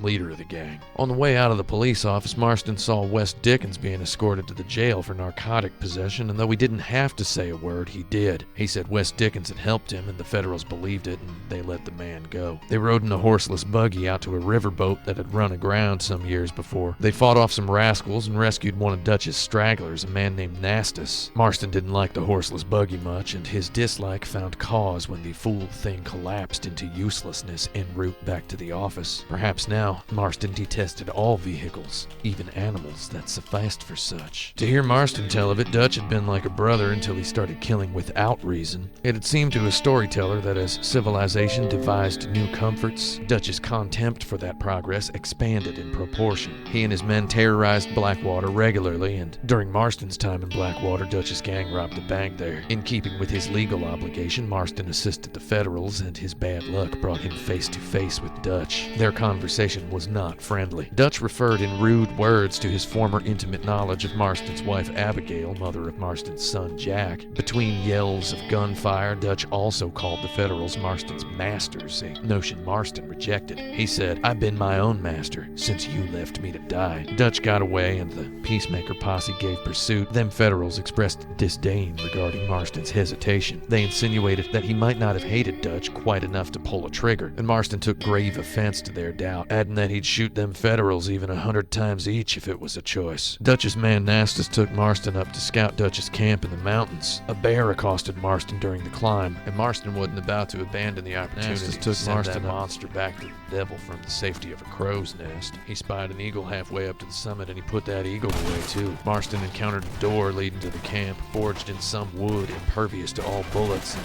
for a loud while Marston questioned the density of whatever nightmare gripped him. Just as Marston spied Dutch's location, Dutch sharp shot the binoculars out of his hand. I wonder why he did that. I wonder why he would let the man who would kill him live. Oh well. In Blackwater, Marston made the acquaintance of a racist professor from Connecticut named McDougal. McDougal wanted to study the natives, so he studied Dutch's man Nastus for a while. Nastus offered to take McDougal and Marston to meet some of his friends. Marston went along looking for clues that'd get him into Dutch's stronghold. A bear roared at him in the road, and the nightmare tightened its grasp on Marston's skull as his gun vanished from his hands. Without a rifle in front of that bear, Marston was about as useful as a naked man in a clothes-wearing contest. Somehow he persevered. Nastus's native friends did him in, prompting MacDougal to prepare to leave town for good. Well, the natives didn't want MacDougal to leave town any way other than as ashes on the wind, so they bust into Blackwater, and they was in no mood to be kind. During the ensuing chaos, MacDougal declared they're savages, prompting Marston to declare, louder than gunfire, that he reckoned we all were. Marston was about to see how right he was, because now the Federals and the Army were ready to move on Dutch's stronghold. They had what they called a prototype vehicle, covered in plates of armor thick enough to stop 100 bullets if it had to, with a mechanized gun on its back. The outlaws managed to flip the vehicle like it was any other wagon, so the peacemakers went the rest of the way on horseback. Federals, Army, police, and Marston, they were a strange mix of walks of lives, and they conversed upon that subject while ascending the snowy mountain. A lawman insinuated that Dutch had conveniently vilified the natives by association. Marston suspected the law didn't need an excuse to have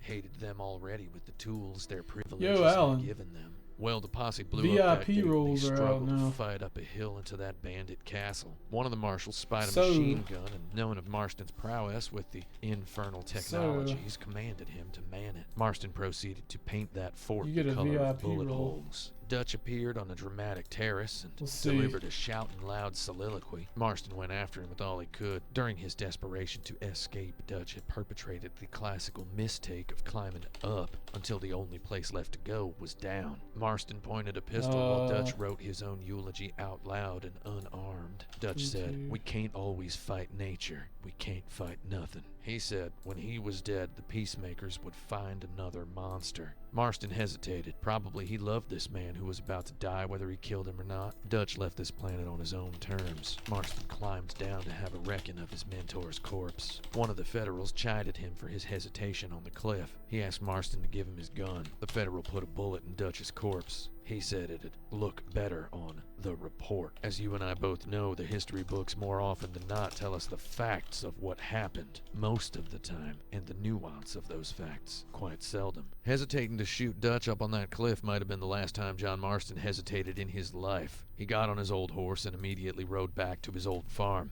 Turns out it wasn't that far away. His wife Abigail and his son Jack were waiting for him. Without a hesitation, he put himself right back into family life. He made good on his promise to old Bonnie McFarlane and bought some cattle from her ranch. He drove the herd to his own farm. He grew crops. He owned horses.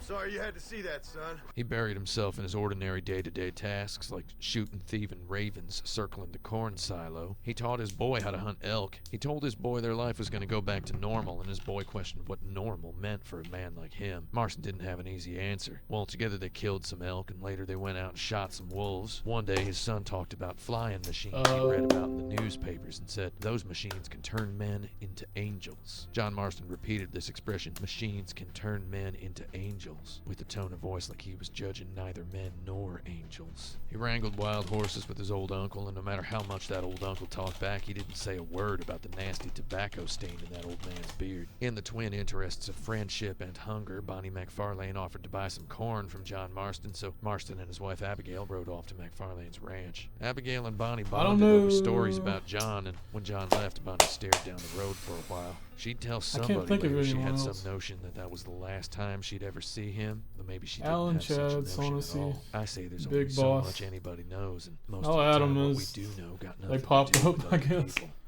I'm tired too, man. I'm going back to work tomorrow. And this stream is just like, I don't know. On one of the last days of John Marston's life, John Marston's son, young Jack Marston, got to like- thinking he could hunt a bear by himself, and he Oh, ran man. off. John went out to the rescue. Seems the boy had forgotten where to point a gun and pull the trigger. John and Jack rode back home together on one horse. John told his son not to be in a hurry to grow up. He told his son not to grow up to be It's like a him in VIP any badge. case. Maybe if John Marston That's the thing had had on a few Twitch more now. weeks I wonder on if I can Earth, a few more customize it, though. days would have presented enough more opportunities for him to repeat this Let's lesson see. enough times for his boy to believe it. That Yeah, last that- day of that's John the new Marston's feature. life, the Federals came. They projected no shadow see. before their horses as they rode. They spoke no words that explained their reason. Dashboard. It might have been they wanted to eliminate the evidence of the dirtiness about their having killed Dutch, or it might have just been they were enacting what the book says about the past not being done with us even when we're done with the past. As though in a rage against all the bad he'd done in his life, John Marston fought to protect his family in the end like a true cowboy. He put them on a horse and he urged them away. As you and I can only dream to, he utilized his final breath toward the extermination of several of his oppressors. What? I can't change the badge.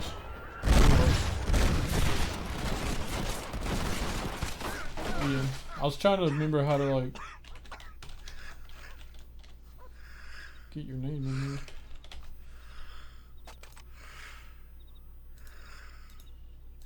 I didn't remember where their underscore was.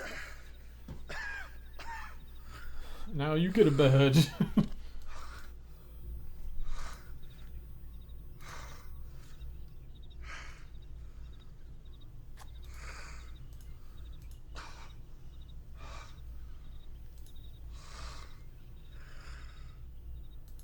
Who else?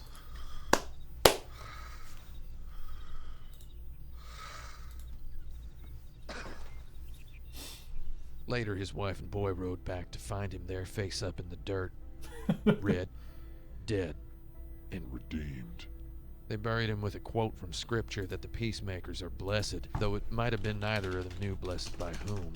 3 years later, maybe to the day, Abigail Marston died too, and there was young Jack Marston, a man grown now, the leavings of a glue-wet rat on the bottom of his own face. Now, nobody I ever heard of ever had the occasion or the opportunity to ask young Jack Marston what exactly was on his mind when he did what it was he did next. Maybe he was thinking about how his dead daddy had said don't be in a hurry to grow up, not be like him. And maybe Jack was aware of all that talk of free will's identity as hogwash. Maybe young Jack Marston knew he was tied to the destiny of an outlaw's sorrowful existence by a chain stronger than steel and longer than time, because he saddled up the farm's oldest nag, pointed its nose west, and rode with a killer's grimace directly into the ocean, which swallowed him up, and he died. And well, that's the story behind and the origin of the old saying about how one can possess the sense of direction to guide a horse toward a body of water. However, one can't rightly say whether that horse is going to get any of that water in its stomach or not. Yeah, I'm trying to update my PS4. Hold on, let me add the source real quick before I forget. Yeah, I'm waiting on this.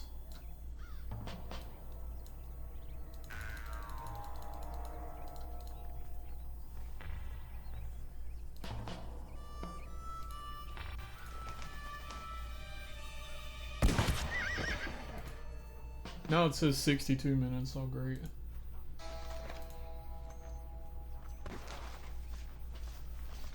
I'm open to video suggestions. Yes, like real huge. I don't think I've turned it on since September, so that might be why.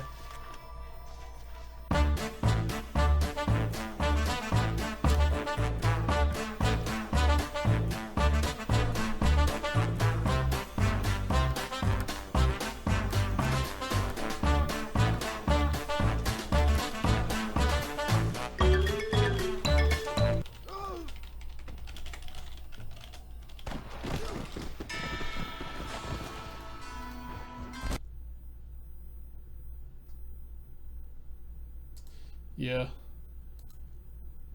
Alright. Give the gift. That turns moments into celebrations. There's no place I'd rather be. Grey Goose, made to celebrate. Hello, I'm Tim Rogers. You are watching Kotaku.com. It's Red Dead Redemption. I don't want to watch Red Dead Redemption anymore. I don't think I watched this whole thing. Hello, I'm Tim Rogers. You are watching the Kotaku.com review of Dragon Quest XI, Echoes of an Elusive Age, or as I like to call it, Dragon Quest is like actually funny. He's like the South Park of YouTube. I love Dragon Quest. It is definitely my #1 all-time favorite video game series. In 2017, I bought every single piece of Dragon Quest XI merchandise that was available in Japan. I played through the Japanese version of the game 2 full times. I've played most of the way through the English version as well. I've spent around 300 hours playing this game. Square Enix sent me a physical copy of the PlayStation 4 version of the English localization of Dragon Quest XI. However, it was the standard edition, so sorry, Square Enix. I did play your copy for the purpose of making this review, and I paid $149.99 US to pre-order the deluxe version. Oops. Turns out I like video games after all, so I am perhaps simultaneously the best and the worst person to review this game. Over the course of this review, I'm going to have to try pretty hard to restrain myself from making any sweeping grandiose statements. So let's get started. Dragon Quest XI is one of the best video games I have ever played. I would rank it somewhere slightly beneath Super Mario Bros. 3 in terms of greatness. Ah, heck, man, I ruined it already.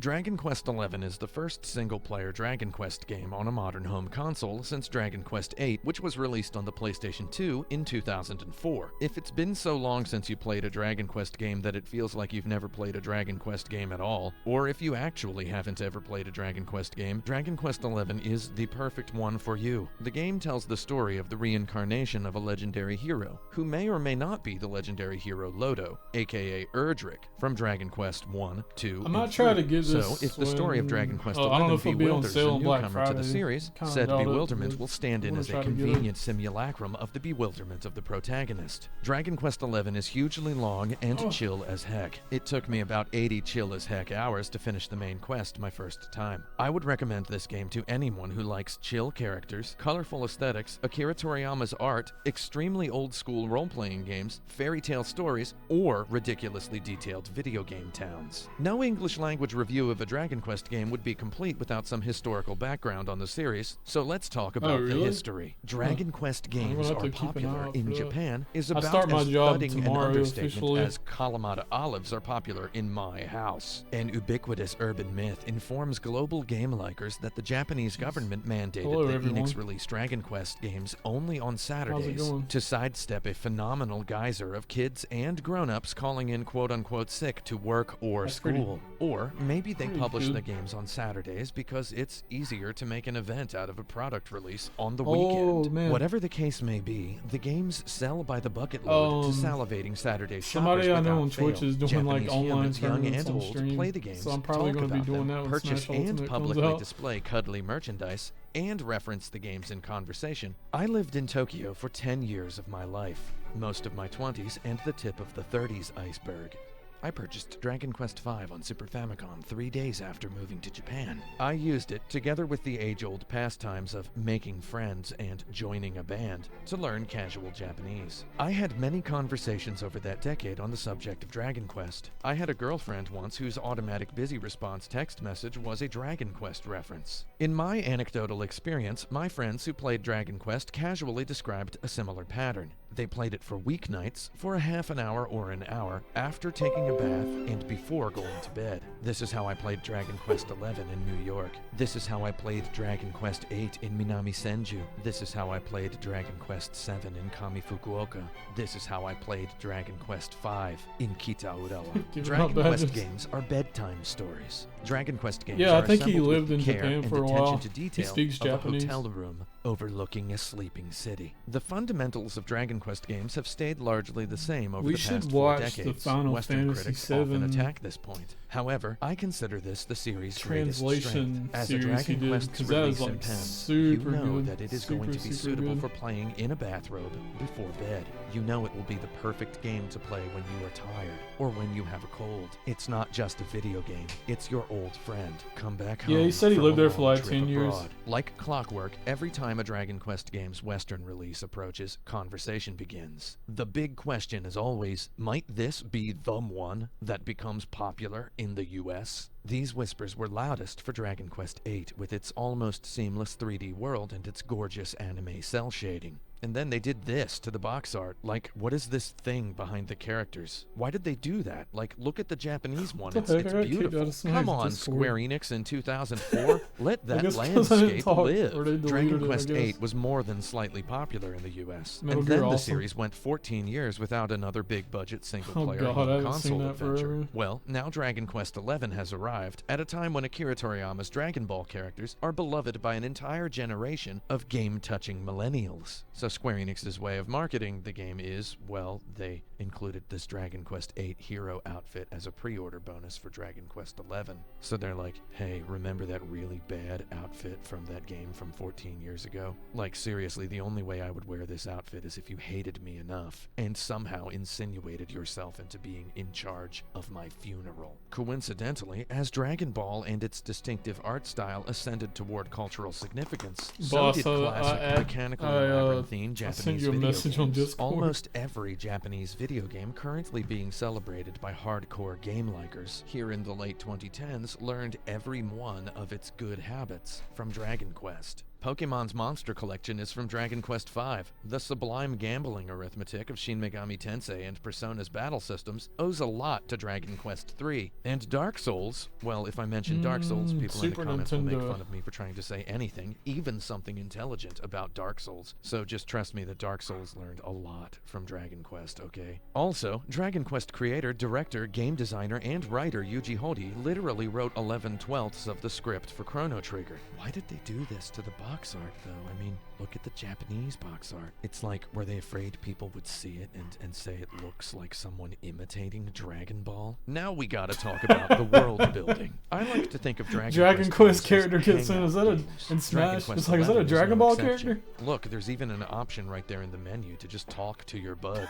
The whole game is just chilling with your buds. They're all good buds. We're gonna talk a lot more about your buds later. You camp out at campsites with your buds. While camped out, you can forge items. Kotaku's Jason Schreier texted me a few hours into his own experience playing the game. He was like, "Can you only forge at campsites?" And I replied, "Yeah." And he replied, "That's dumb." I didn't have a retort. Well, now I do. Your buddies don't want to make taverns and inns all smoky with forge fire. They're considerate. Dragon Quest games are a joy just to wander around in. Dragon Quest XI has the best towns and cities I have ever hung out in any video game ever. The game deals the towns out to you fast and loose over a period of a few dozen hours. You keep thinking, this is definitely the main town for the rest of the game. Then a few hours later, oops. Here's another monster huge, stupid, beautiful town. Look at the interior decoration in this game.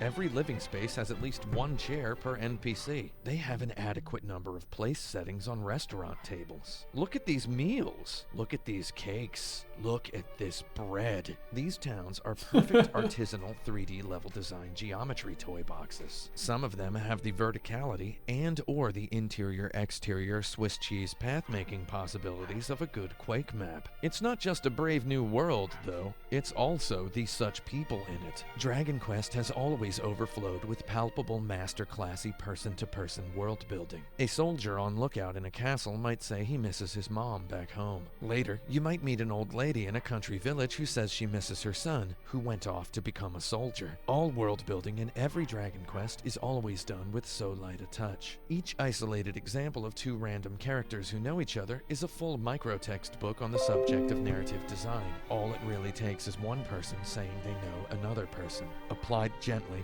this philosophy becomes that Spyro remake the entire bulk of a 100-hour story. Yuji Horii once described this type of narrative as a world you can feel. In the grand list of design elements Dragon Quest doesn't change over the years, this is one of the most ancient. It is one of the most low-tech. It relies on only the sleight of hand of a few words sketching a future memory in the player's brain. When a later text box incites a rememory, however inconsequential to the grand scheme of the narrative or the player's levels or equipment, a shower of accomplishment chemicals splatters the player's cerebellum. A priest, a chemist, and a knight in shining armor walk into a bar and they say, "That's love." Dragon Quest XI occasionally gamifies these feelable world narratives by presenting you characters who task you with errands, for which they reward you. It's like Animal Crossing, except you get hot loot rewards to help you crush screaming monsters louder. Another pillar of Dragon Quest, which every game never fails to deliver, is the art of showing the player something they can't do long before I don't know who else to add on VIP. Usually, Dragon Quest games will place a mysterious door in close proximity to the starting point of the player's adventure, only to inform them that the door is locked. You will only be able to unlock this door perhaps a dozen or 100 hours later. The sweetest art of all Dragon Quest's talent is inspiring the player to quietly remember places to come back to. A mere dozen hours later, the buttery fingers of your brain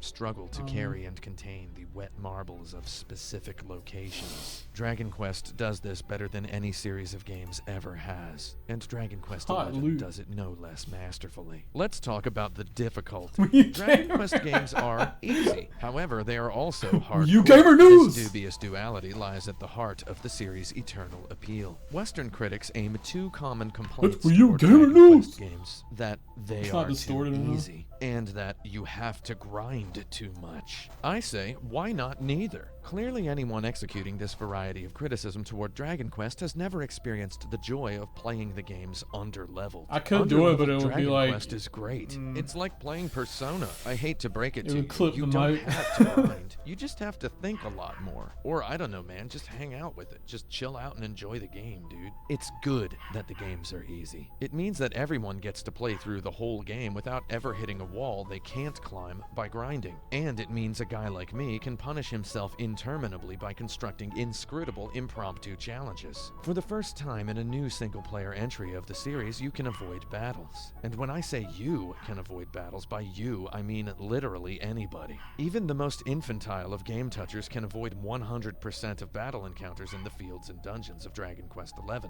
This makes the game slightly easier than Dragon Quest VIII and also much more fast-paced, though avoiding enemies also completely cuts out accidental grinding, you know, those incidental level-ups that happen in transit. With the ability to avoid monsters, you can and will arrive at bosses I have somebody making me an email eventually, simultaneously settling upon a noob's nightmare and a speedrunner's buffet table. Of course, avoiding the battles means you miss out on what is literally my favorite part of the game. Oh yeah, it's time to talk about the battles. If every critic writing a review of Dragon Quest XI sat in the same room as me, which metaphorically is in fact the case, the sound of knuckles cracking would resemble a thunderclap right about now as they all warm up their phalanges to proclaim that the battle system is quote-unquote old-fashioned. I say, no. Old-fashioned is usually a compliment you reserve for a man who holds open doors for ladies. I live in a brick apartment building in Brooklyn. The building was built in 1890. It has survived literal fires and hurricanes. The real estate listing didn't call it an old-school apartment building.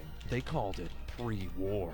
Dragon Quest XI's battle system, likewise, is not old school. It's pre-war, except it actually wasn't, designed before World War II. What I mean is, Dragon Quest XI's battle system is old-fashioned the way my apartment building is old-fashioned. Dragon Quest XI's battle system is a brick house. What I'm saying is, sometimes old stuff survives because it's good, and it was made well by competent Japanese American bricklayers. It is true that the fundamentals of Dragon Quest's battle system and its entire numbers economy at large were set in stone in 1986. If you want a fascinating quick glimpse at this rock-hard core, look up the Dragon Warrior Formula Guide on GameFAQs, which is the work of user Ryan 8-Bit, who learned Nintendo's assembly language in order to break apart the mathematical formulas of the original Dragon Quest. Poke around a little bit. You might not need to be a math professor to find the thoughtful cleanliness of Dragon Quest's numbers interesting. All the way back in 1986, Yuji Horii transformed his fascination with Dungeons & Dragons into a game as palpably simple as a Rubik's Cube.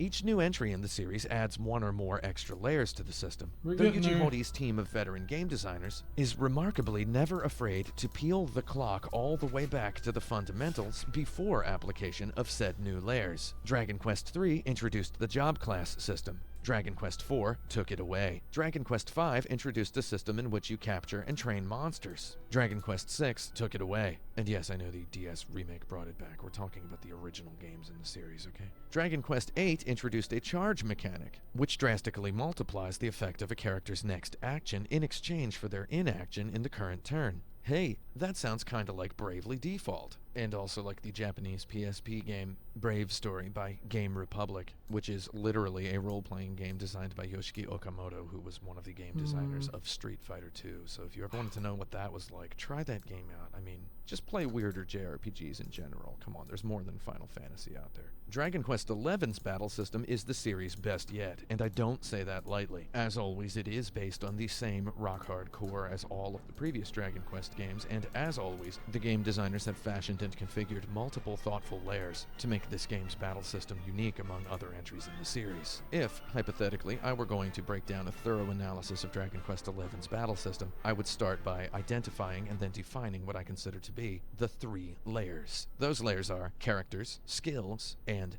the PEP system. Characters in Dragon Quest XI don't have job classes. Rather, they all have peculiar personalities and quirkily rigid skill sets. You're meant to mix and match party members according to your tastes or the situation. Yes, you can swap the hero out of the party if you would like. The characters are so shockingly full of multifaceted depth that I'm going to have to talk about them more in the next section. As you level characters up, you earn skill points, which you can use to unlock skills in a character builder menu. This works a lot like Final Fantasy X's Sphere Grid or Final Fantasy XI XI's license board, though in true Dragon Quest fashion, the game keeps the integers small, forcing the decisions to be crushingly crucial. You'll have to choose pretty early on if you want your hero to specialize in one-handed or two-handed swords. For everyone, you'll have to choose between developing physical attributes or abilities. Sylvando can learn swords, daggers, or whips. That's more weapons than anybody else. Here's a tip that I learned on my second playthrough of the game. Unlock a beeline for Eric's dual-wield ability. Now forge him 2 + 3 swords. Which skills you've unlocked determines who you're going to want in your party and when. You can swap in party members during battle, though only when it's your turn and any character being swapped out isn't confused, or asleep, or dancing. The final layer of Dragon Quest XI's battle experience is the most mysterious.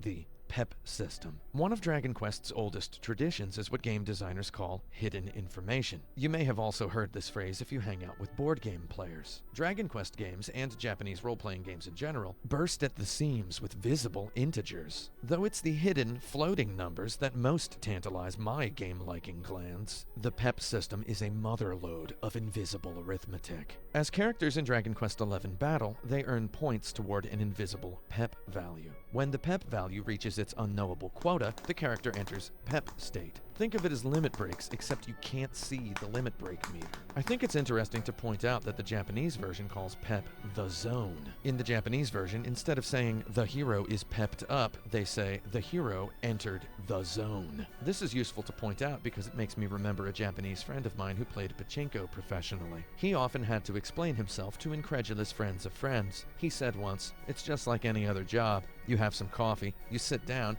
and maybe an hour later, you enter the zone." I distinctly remember him using the English phrase, the zone, adapted into Japanese pronunciation. Dragon Quest XI's PEP is absolutely an allusion to the gambler's flow state. This is deliciously fitting given the Dragon Quest series' copious historical allusions to casino culture. Heck, there's a casino in every Dragon Quest game. Oh my god, let's not talk about the casino in Dragon Quest XI. I spent literally 40 hours in there. I mean, my god, look at the instructions for this slot machine. Like, once you start getting into this stuff, you just, can't stop being into this stuff. Many things happen, and many more things can happen when a character is in the zone. I mean, is pepped up. No, let's just say in the zone. I mean, look, I played all these games in Japanese for 17 years. Dragon Quest XI is the first Dragon Quest I played in English since Dragon Warrior 4 on the NES. I just know how to read fluent Japanese. I'm sorry. You can learn it too. When in the zone, a handful of a character's attributes go up.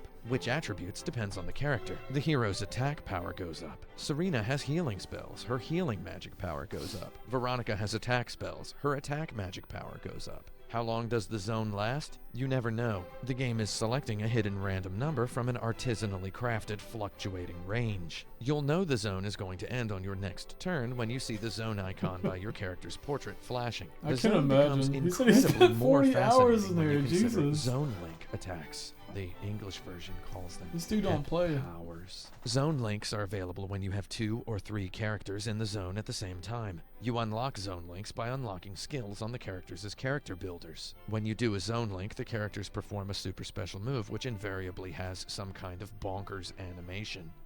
Some of the animations are seriously incredible. The caveat is that zone links cash out all involved members' zone status. You'd think you might want to ride out the zone until the last possible turn before cashing out, though sometimes you get to that last turn of a character's zone and the battle will have twisted itself into a situation where a character has to heal or renew a buff spell or else die, and thus you lose the chance to execute the powerful attack. Furthermore, some of the zone links aren't attacks. That's what's crazy. He spent 40 hours in the casino. He probably didn't mean that literally, but... Considering passive zone bonuses while simultaneously flailing toward predictions of 4 turns ahead in a hyper-difficult optional boss battle exerts a brain chemical friction not entirely unlike that found in No Limit Hold'em. It really is incredible what a good game designer can do with so few tiny numbers. If you're like me, and, well, according to my mom, you're probably not. If you're like me, you keep a notebook open on your lap while playing video games in pursuit of extracting and extrapolating upon their design algebra. Dragon Quest XI's choicest calculus morsel is the zone system. Any video game math heads out there will need to know how it works. You'll often count the number of turns zones last. You'll count the number of turns that tend to transpire between exiting one zone and entering another. You will develop theories like, I think Eric's biggest zone entrance status value increase happens when the hero takes physical attack damage. Or, I think Serena approaches zone more quickly when she casts heal spells on her sister. Ultimately, you're at the mercy of a random number generator whose architect has literally been wearing tinted glasses indoors for 40 years. Pay the man his royalties, Gunner Optics. You can grind if you want. You can gather materials by wandering the world and grabbing at sparkly stuff. You can find recipes in bookshelves or treasure chests. You can use the recipes to craft powerful equipment out of materials. Or if you're not into that, you can buy weaker versions of the craftable equipment at shops and towns. You can do all this and play through the game painlessly, and then tell your friends it's too easy and it has a lot of grinding. Or you can look at everything in a weapon shop, spend all your money on just a magical wand that increases your sorcerer's attack magic by like only 3 points, put on some sunglasses, loiter at GameStop, wait for someone to mention Dragon Quest XI, and then say, yeah, it is too easy if you don't know how to count cards. I don't even know what that means. I just know it's true. I don't exactly know how to count cards, though I sort of know how to count cards. And I can make Dragon Quest battles a living heck for myself, like way easier than you could believe. Tip: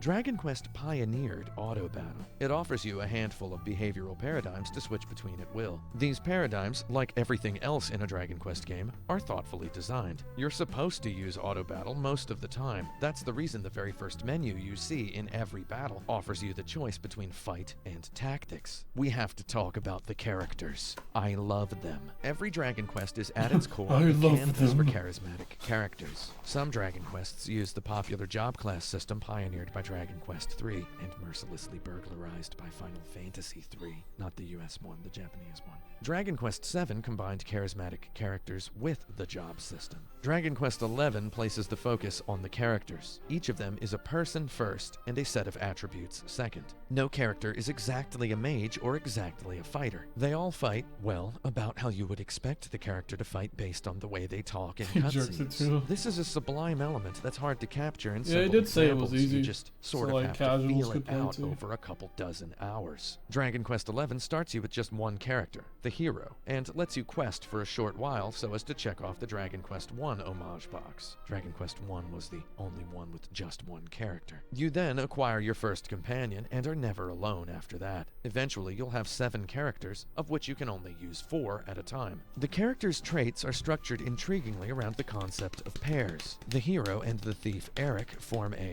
best friends duo. The next 2 characters you meet are mage sisters, Veronica and Serena, who are clearly a duo of their own. Veronica is more of an attack mage, and Serena is more of a healer. Later, you meet 2 martial artists, not really a bad Jade thing, and Rab, who have a sort of grandfather-granddaughterish vibe. Well, unless it's a fighting game. The only character without a built-in buddy is Sylvando, and this is clearly intentional. Sylvando is an entertainer and is able to get along with anyone, just wanted to be and thus accessible. form a separately intricate, mechanically crucial battle duo dynamic with each other character. Let me just stop for a second and say I love Sylvando. His intro chapter devotes several hours to his totally queer-eyeing the toxic masculinity right clean out of this cowardly prince of a horse-worshipping desert kingdom. He's incredibly thoughtful, empathic, and loving, and also coincidentally complex, capable, competent, and confident. He's also your strongest physical fighter. He can use both swords, the stereotypically manly weapons in Dragon Quest games, and whips, the stereotypically girly weapons in Dragon Quest games. Girls love him, guys want to be him. What else can I say? He is a beautiful man, and I love him. Dragon Quest XI's story is about loyalty. These 6 people of various walks of life, compelled by some reason or fate to adhere themselves to the prophesied legendary hero, the Luminary, and to never let him go nor ever let him down. Subtly, a commentary on the nature of true loyalty, and thus love, bubbles into even the most mundane grind sessions. Each of these characters forms a subtly different mechanical bond with the hero and with each other character, while simultaneously possessing their strongest bond with just one other character. Gently, the overarching theme of self-sacrifice exerts itself even in the coldest mechanical moments. For example, Sylvando has excellent attack strength and speed, and is thus a more than capable fighter on his own. However, he is also the only character to start out equipped with both attack and speed buff spells. In other words, Sylvando can attack, or he can use his turn to elevate a weaker party member up to his physical level. In plainest terms, the strongest character is the one with the strength buff. In other RPGs, a strength buff would be for a support class character. Here the hang-outitude comes back into focus. Even when considering the construction of your party, what you're really doing is thinking about what you and your buddies are going to do. Can we have a Tim Rogers The emote? hero is, superficially, less bombastically remarkable than any of his companions. He is simply a man surrounded by loyalty and by love. Here's this whole phenomenon in a nutshell. dropped One of the 360 first spells frames, the hero how? learns is heal. His first companion can only perform physical attacks. You play as a man What does Tim surrounded Rogers by even look love like? right from the beginning of the experience. And the most useful thing you can do is nurture that love by healing it while it physically attacks stinky monsters with its pointy daggers. As the plot progresses and your Which companions one is the proclaim Tim and prove Rogers their I'm loyalty looking for? again and again, the hero's physical strength ascends incredibly. Yet you'll often find yourself commanding the hero to support his allies rather than attack on his own. The entire point of the story sleeps somewhere within here. If it sounds like I'm reaching here, I promise I'm not. I have been obsessing over these games for 30 years. The streak of thematic pulp running deep through the battle system is definitely and poetically Is this him? intentional. So now we need to talk about the plot. As we've said about 100 times so far, Dragon Quest games are never nearly the cultural phenomenon in the West that they are in Japan. One can speedily, cynically diagnose quote-unquote Western audience as being quote-unquote too unsophisticated to appreciate the Sounds like charms game- I don't of know. subtle thematic There's like reinforcement 15 Tim Rogers running on beneath battle mechanics, freaking though that's only half true. Google. You see, I think the fabric of the plot alone is too subtle as a selling point for any audience. Dragon Quest succeeded in Japan because the series was born at a time when Akira Toriyama's Dragon Ball was hotter than hot. That's it. That's the reason. In my estimation, the series' success endured because of the miraculous mechanics, plot I chemistry. guess that is It true. endured because of the wonderful depth of the battles and the fairy tale themes of the story. It endured because the games never don't feel like personal experiences, like friendly letters from an uncle who knows where the best curry restaurant is at every train station in Tokyo. And that's hard to sell to a culture that hasn't already been subjected to the massive marketing machine of a comics magazine like Shonen Jump. In summary, the first Dragon Quest succeeded because its makers were smart. Every other Dragon Quest succeeded because its makers make good stuff. Also, the makers are generous. This generosity, too, is something you can't simply Combined. sell. Dragon Quest games burst with generosity. Though to go into detail about Become this in one a big, television huge Tim commercial or Rogers. a game review would be to spoil the plot. The games superficially present themselves as cutesy Western-style fairy tales with art by Dragon Ball's Akira Toriyama, and to play them is to while away painless hours in childish reverie. Anyone with an IQ in double digits can see 9 out of 10 Dragon Quest plot twists 11 miles away. Then that 10th plot twist comes. That's why I love these games. The irregular rhythm of the darkness of a Dragon Quest game is a heck of a drug. Like, I hate to be the sort of person who would ever say something like, just give it 12 hours, man, and it gets really good. And I realize that in this case I'm sort of saying, just give it 40 hours, man, and it gets really good. Though, like, I seriously love the second half of this game so much. I'm gonna be as vague as I can here. With only the mildest of moseying, Dragon Quest games tend to take about 100 hours to finish. Don't think of that as one game, though. The generosity of the Dragon Quest series is such that the games tend to contain their own sequels. Playing a Dragon Quest game isn't like watching a movie, it's like watching 4 whole seasons of a TV show. This makes the games hecka hard to advertise without spraying Hecka. spoilers. Should you choose to play Dragon Quest XI, you will see what I mean. I mean, this is a game where you collect most of the MacGuffins before the story even reveals what they are or what they're for. Dragon Quest plots tend to hinge on a cute little structural gimmick. Here we have to remember that Dragon Quest creator, director, designer, and writer Yuji Horii wrote like 11/12 of Chrono Trigger. Ask anyone's dog and they'll tell you Chrono Trigger is the best RPG ever. Sure, Chrono Trigger is great, and okay, sure, maybe it is the best RPG ever. It's great because its plot hinges on the perfect bite-sized gimmick of time travel. It's like Dragon Ball Z, stuck in an elevator with Doctor Who. If you dive deeper than the two words time travel and really pick Chrono Trigger apart, you see that its true glorious achievement is structure. On the other hand, Dragon Quest V, Dragon Quest VII, Dragon Quest III, Dragon Quest IV, Dragon Quest VIII, and Dragon Quest XI are all just as good as Chrono Trigger. Yeah, each of them has a single bite-sized plot structure gimmick that unfurls, ripples, and billows as the game grows long, until eventually you look down and admire the gorgeousness of its tapestry.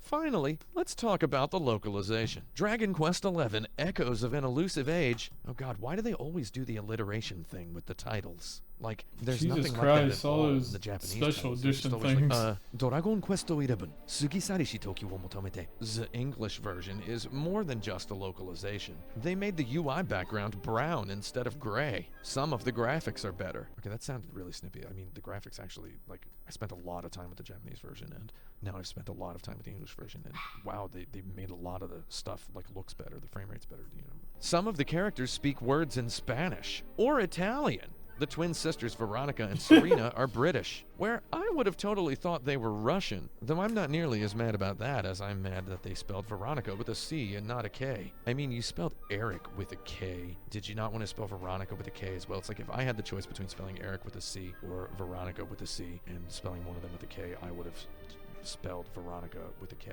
because, I don't know, you don't see that as often.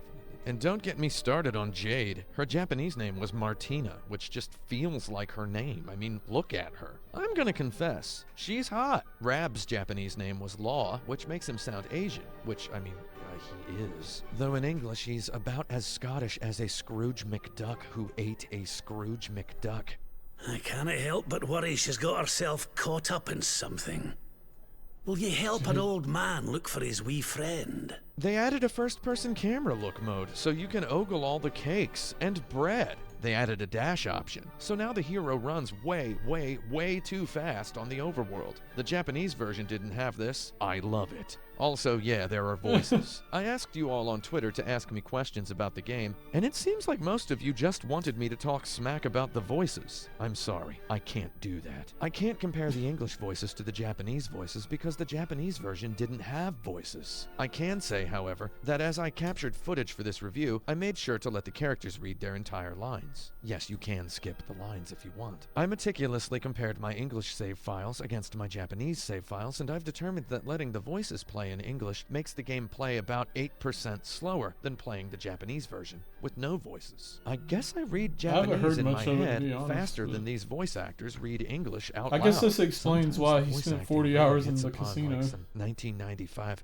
Funimation Dragon Ball dub vibes. Sometimes I feel like I'm watching a television show for toddlers. Hey! You're supposed to be shocked by my devilish trickiness. No? Time for plan B then. Take this! Like, I've been in the same room as a toddler who was watching Teen Titans Go on an iPad and really flashbacking right now. With the Japanese version, someone stepping into my living room would be like, wow, Jade's design looks really cool. Japanese? You know, and I'd be like, Akira Toriyama.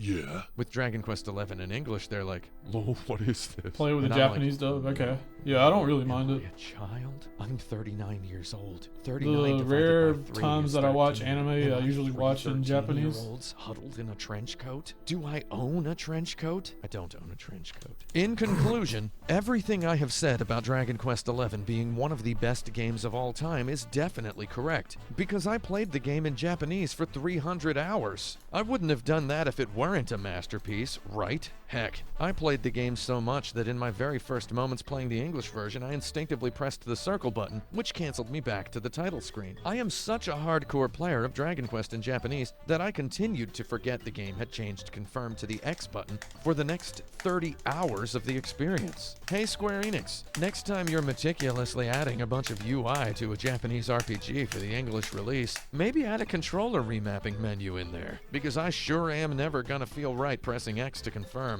I have been alive for 39 years, and while I may have learned a lot of stuff, I am never gonna learn to press no X button to say yes, because I was born stupid. However, I will not die hungry. Video games forever, Kotaku.com. God, I and love seriously, let me use the PS4 media player during the game. I like Dragon Quest music and all, though, like, when you've played this for, like, 300 hours, sometimes you just want to mute the in-game music and put on some, like, late 1970s, early 1980s Japanese pop idol music. Or, like, Torna, a Godzilla movie soundtrack. Hey, what's up, Lovebot?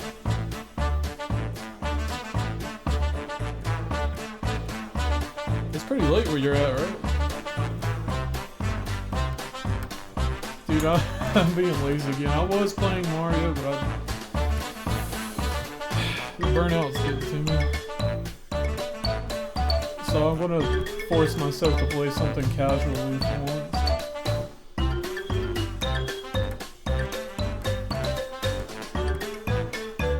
Yeah. 220, yeah.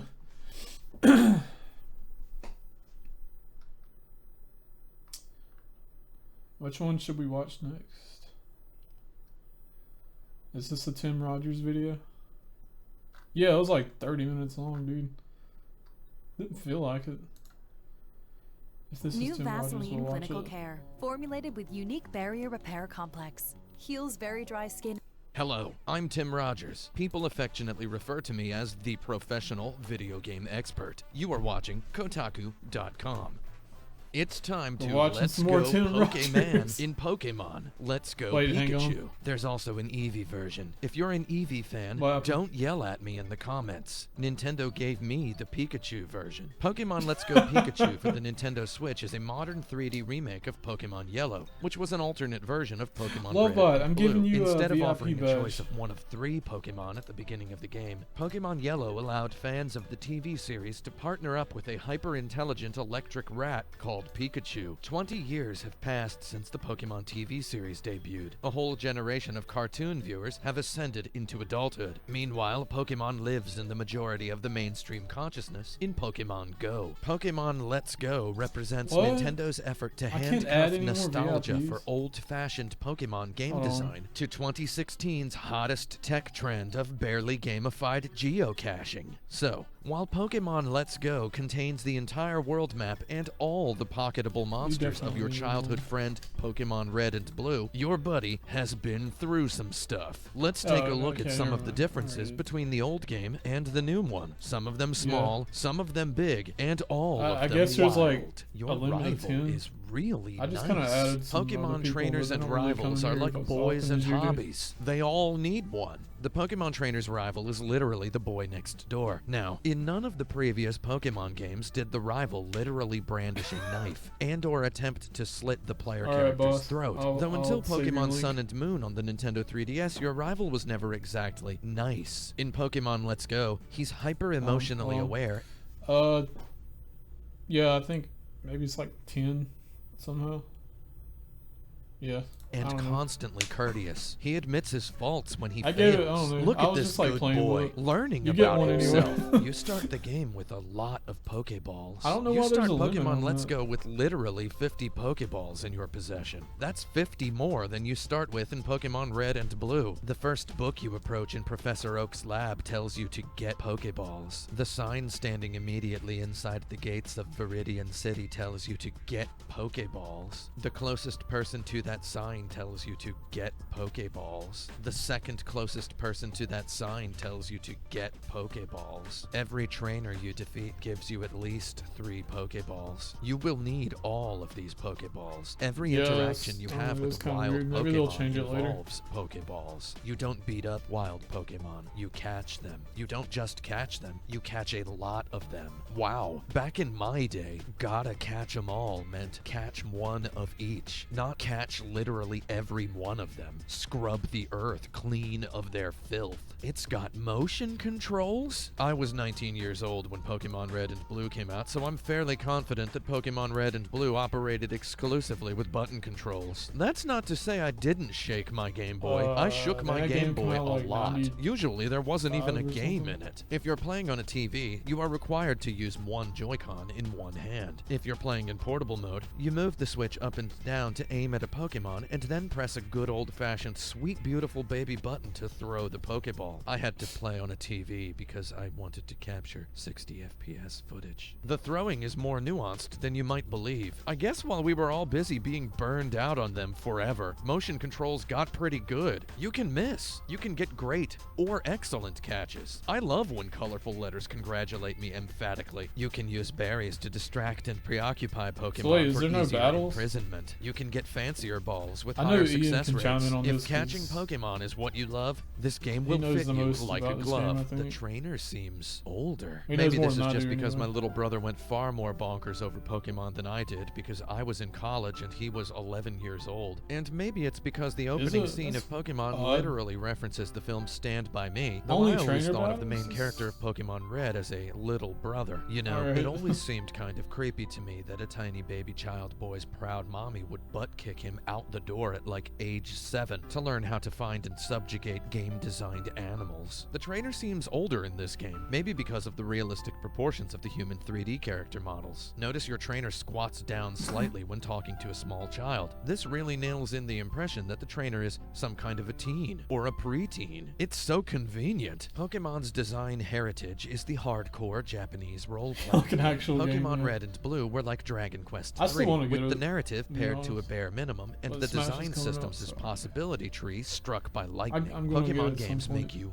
work. Pokemon Let's Go understands that you're busy, so it doesn't make you work as much. I mean, it still puts hard questions to you every couple minutes when it forces you to unlearn old techniques to make room for new ones, though at the same time it's overwhelmingly nice to the player in so many other Okay. places, I played a perhaps in little an bit effort of, to compensate for these Colosseum. old school discomforts. For example, instead of having to return to a PC to swap Pokemon out of an electronic box into your party, you carry a Pokemon box in your bag, so you can swap Pokemon in and out of your 6-monster crew whenever you want. If your experience is anything like mine, you'll have over 100 Pokemon in 3 hours, so this is a welcome feature. I just gotta say though, we keep these monsters inside balls, inside a box, Yeah. inside a bag? Indeed. To how many prisons must we subject these anime animals? I kinda wish I had Senpai's cool Tokyo Street trendy bag though. Yes, you don't battle wild Pokemon. In Pokemon Red and Blue, you encountered wild Pokemon in tall grass along the roadside. That's You gonna- then yeah, that's directed the gonna turn a Pokemon lot of under your people own away. involuntarily employ to violently beat them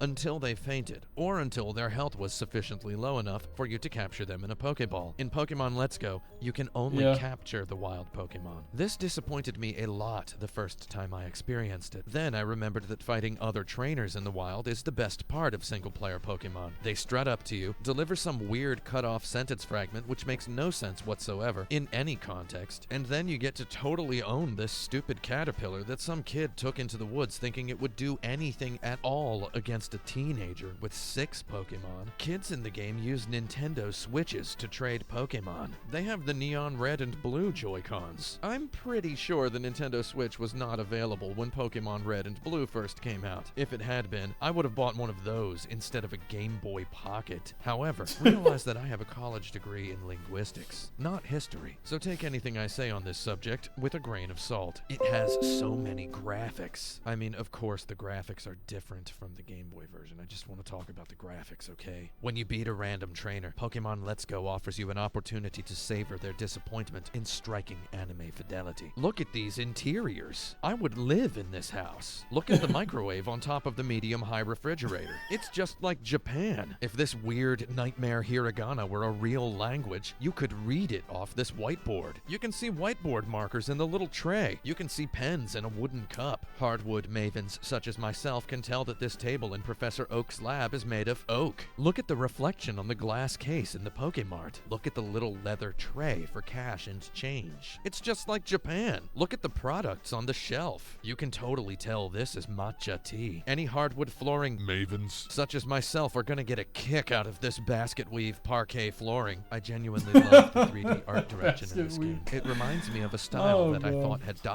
Oh. with the PlayStation 2. It has all the charm and lived-in feel of Ape Escape 3, only now with Pokemon. Fun fact, did you know the art director of Ape Escape 3 was the art director of Mega Man Legends? Yeah. It's so anime. Somebody sprayed Pokemon Let's Go with an anime fire different as hose. this is, It's I- got Team I still think Rocket's it's gonna Jesse go over and pretty well. James and Meowth from the Pokemon anime right here in it, looking and acting exactly like themselves. I agree. The music is amazing. Again, I know that obviously the music is going to be of a different quality than in Pokemon Red. I just want you to hear this.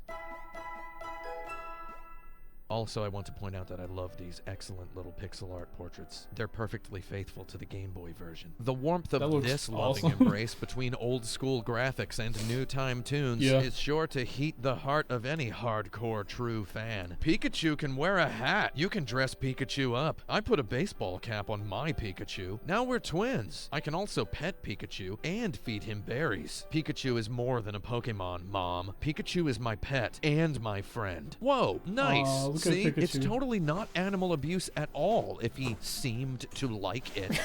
It's kinda easy. I don't remember one-shotting every single gym trainer's Pokemon literally every time on the Game Boy. I guess I'm supposed to play this against my Friends. It's got Pokemon Go all over it. This helpful Pallet Town townsperson explains to me that I can link my smartphone to my game console. I think he means I can connect to my Pokemon Go account. I don't have one of those. I'm going to admit, I see why. I'm not really. I'm like super casual when it comes to Pokemon. I don't think it looks nostalgia. Pokemon Let's Go even has some of Pokemon Go's other features. For example, I caught a tiny Caterpie. I don't know what that means. It looks exactly like a regular one. I googled Pokemon Go tiny Pokemon, and I guess you can get a youngster badge for collecting like 300 tiny Pokemon, and they put a little XS by the. What do you do with all the Pokemon? I think they spelled excess wrong, as in excess game design. I'm telling you, I'm looking at this screenshot right here, and I'm really feeling like Pokemon Go sounds like 2 big scoops of water-flavored ice cream. It's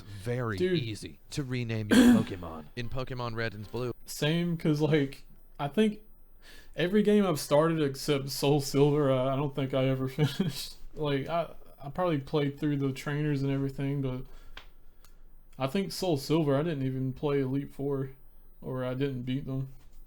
If you wanted to rename your Pokemon, you used to have to seek out and talk to a specific person who was not discoverable until a sizable length of time into the game. Oh, what's up, in Pokemon Let's Go Pikachu, I named my Pikachu Frembikachu. This was a play on the word Frembino, which is not Italian for friend. As soon as other characters started using the word Frembikachu in sentences, my stomach turned with disgust. I wanted to restart the game and name Pikachu again. However, I couldn't do that because I have to finish this video by 9 a.m. tomorrow. Well, much to my relief, it turns out a kind man in a house with a microwave on top of its refrigerator told me all I had to do was open the menu to rename. It's kind of cool because they're doing like so the I renamed hardcore Friend games Pikachu to Freakachu. That's short for Friend Pikachu. I named my Pidgeys This game is going to be like a huge I named my Christmas gift to a lot of people, I think. I named my female Rattata Varmintera. Pokemon Go is like names, insanely popular I love too. naming things. Maybe it's because I don't like my own name. I'll be honest. Tim,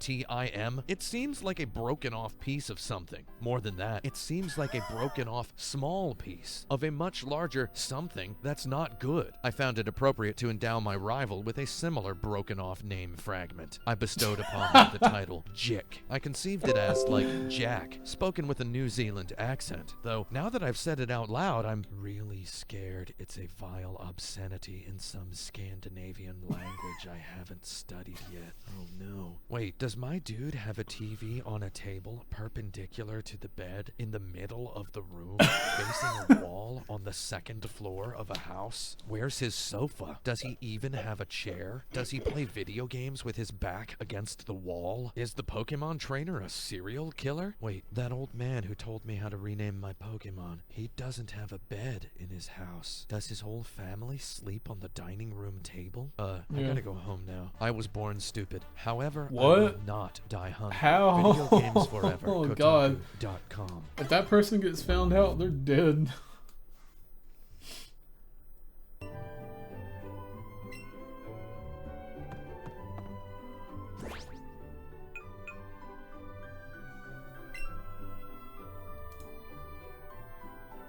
Wow. Trying to stay competitive as a Pokemon trainer while managing to remember to enjoy your youth as an energetic teenager in today's fast-paced society can feel like working 2 full-time jobs back to back.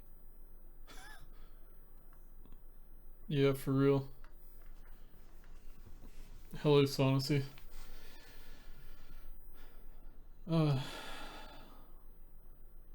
Wait, this is Tim Rogers. Give the gift. That turns He moments. said he was 19 when Pokemon Red came out. He doesn't look 40. Grey Goose, made to celebrate.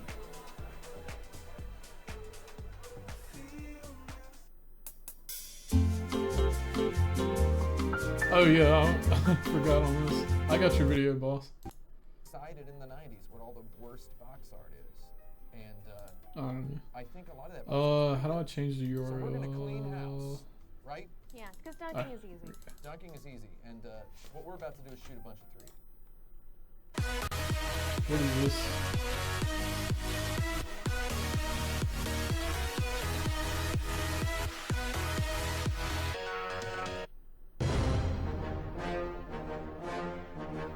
Look at these ads.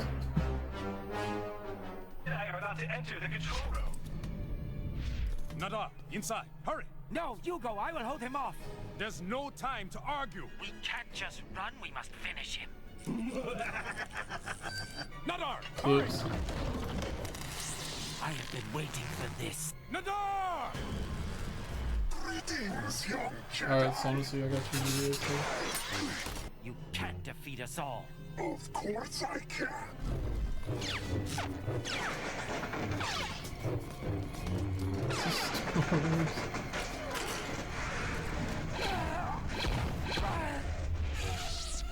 Wait, is this a TV show?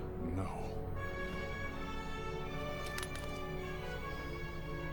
I will kill you all. Do you hear me, Jedi? Do you hear me?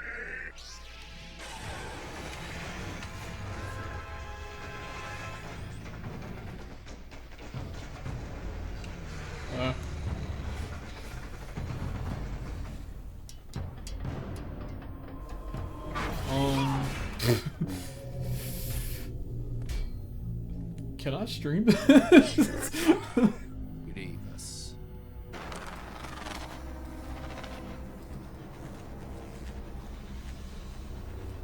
Oh, okay. Goth, isn't it? I've been looking forward to find me a meeting gaming you. video, and we'll go from there. I'm gonna play Sonacy's video next. I don't know if I can like do TV shows on Twitch. Many games feel like work, God Hand among them. However, God Hand also feels like the best job ever. God Hand is usually like being a chainsaw-wielding glacier demolisher at a party where the penguins are going to need a lot of ice cubes. Sometimes, however, God Hand is like a phone call from a hallucinating Mike Tyson moments before you're supposed to kiss the bride. Tim Rogers Marathon. The goal of God Hand is to extinct the tar out of any moving human body, be it male, female, transvestite, or wearing a gorilla costume. God Hand is a video game based on the idea of throwing buckets full of baseballs This must be one of his one at a older time, hard as you can, at a barn-sized cube of maple syrup sticky styrofoam. God Hand is alternatingly the friction of repeatedly dropping a bowling ball into a massive cardboard box full of delicious bubble wrap. It's sweet. Yeah, I was talking. Me and Sonacy were talking about that last night. And the frustration of bending at the knees to pick that bowling ball up again, thirsting only for the next sticky drop. Some people do get away with it, but like God Hand is it's the mostly friction of an big electric streamers. knife through a frozen ham. So God I'm like, Hand I is don't the want to get friction of a banned on baseball bat accident. against an oncoming Toyota Prius. Sorry, boss. God Hand is the friction of a cricket bat against an oncoming Harley Davidson. God Hand is, occasionally, a NASCAR broadsiding a freight train. God Hand is a stick of butter so hard it will break your teeth if you think it's a candy bar. God Hand is the Pringles of video games. Though God Hand is usually like poking holes in a watermelon with a chopstick for the best reason. No good reason. God Hand is sometimes like using a pizza cutter to eat ice cream. At its best, God Hand allows you to indulge in your curiosity regarding how hard you would have to Why does he flex have it like to break a Canada Goose's sideways? neck. God Hand is the dankest video game in existence. God Hand is a game bong. you pass it around. Oh, shoot. God Hand is a glimpse into the lifestyle What of a did I mythical do? class of human whose diet consists entirely of disused vintage electric guitars. Most of the time, God Hand is actually more fun than taking a dump. The first time you play God Hand, it makes about as much sense as the first time you wear ice skates. Eventually, God Hand is as easy as breathing on a planet where the atmosphere is entirely cotton candy. Soon enough, God Hand is the first time you wear a pair of shoes that cost more than $20. Sometimes, God Hand feels like All right, boss. writing a friendly letter by hand while wearing brass knuckles. At other times, God Hand feels like asking a brick wall a rhetorical question and getting an answer that requires you to sit down for literally 6 weeks. At some points, God Hand feels like you've just hired an auctioneer to narrate your fluctuating torrent download speeds. At other points, God Hand feels like you've just hired a UFC ringside announcer to shout, "Oh, ow," or "That's gotta hurt," in time with your every footstep or operation of a hole puncher, stapler, or copy machine. Configuring your special attacks in God Hand is as easy as hiring George Foreman to beat the tar out of your mechanic. Chaining together combos in God Hand is as psychically instant and desolate as praying to God for a new Ferrari, and simultaneously knowing you won't get it. Every stage in God Hand is the tip of a new, identically delicious iceberger. Moments in God Hand reflect the feeling of catching a bully's punch, effortlessly uncurling his fist, and snatching out a $50 bill. In God Hand, you will immediately confront every idle enemy grunt, like a pit bull confronts a stray bath towel. Sometimes, you see, God Hand is the catharsis of using a jackhammer to cut your birthday cake.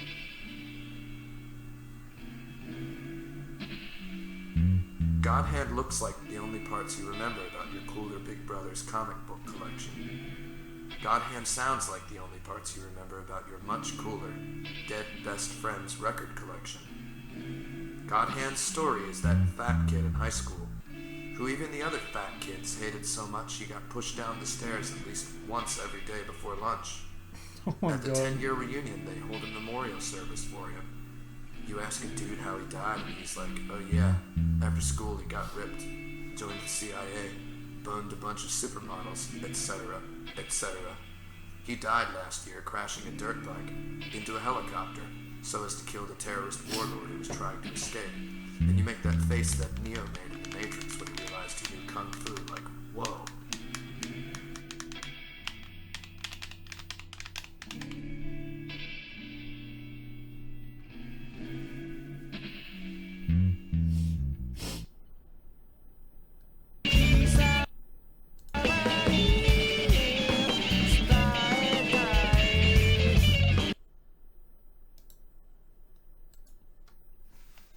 What is this?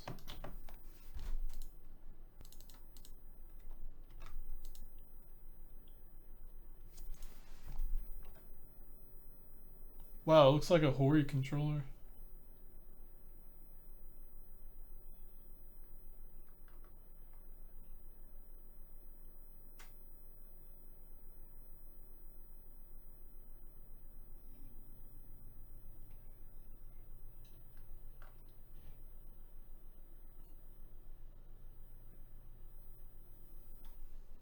Monstrosity. Yeah, it looks... It almost like is just a Hori controller. Except not... design isn't as good.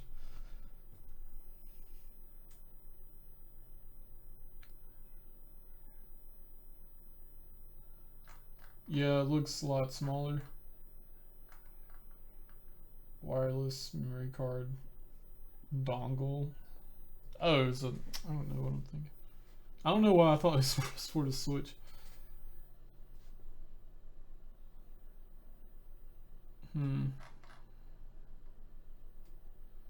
What is this, like a 64 Dreamcast controller? That is weird. I feel like nothing's going to replace the original controller. Especially for speedrunners. Like, I just don't see it. That Brawler 64 controller that came out.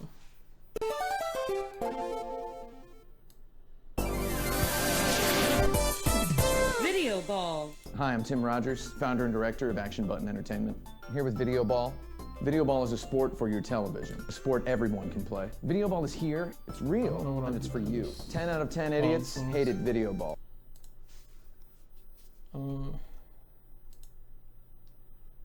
Wavebird 64.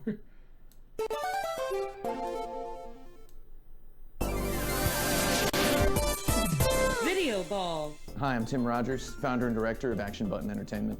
Here with Video Ball. Video Ball is a sport for your television, a sport everyone can play. Video Ball is here, it's real, and it's for you. 10 out of 10 idiots hated Video Ball. 10 out of 10 geniuses loved Video Ball. It's available now on the PlayStation 4 and Steam and Xbox One for $9.99 US. It's got local multiplayer. Apparently I think they fixed it, but the L button or the shoulder button like collided with the control stick, so it rubbed. I think they fixed that. Check looking at the camera. It's got ranked team matchmaking for 2-on-2 and 3-on-3 teams. There's no such thing as a 1-on-1 team. I'm gonna tell you the truth. I haven't been to the dentist in 6 years. I have broken teeth. My mother would be ashamed of me if I smiled at her. Sorry, Mom. I won't tell you how many of my teeth are broken. All I'll tell you is that more than one of my teeth are broken right now.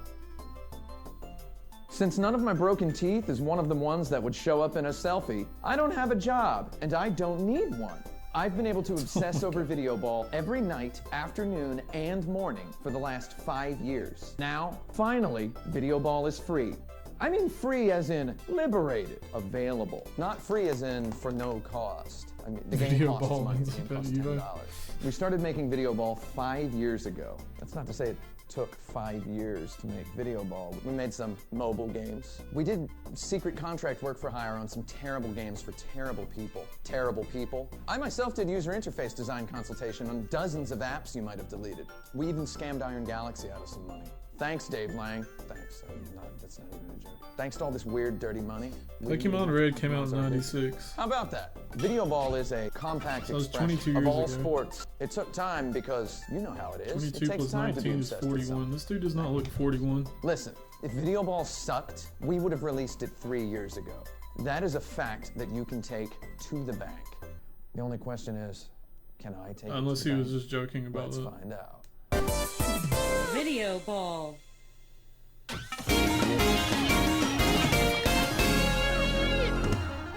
It's Video Ball. Oh, really? That sucks. Hi, I'm Tim Rogers with Action Button Entertainment. We're still here for Video Ball, which is available now on the PlayStation 4, the Xbox One, and Steam. I've got Action Button Entertainment's Michael the Controller Kerwin here with us today.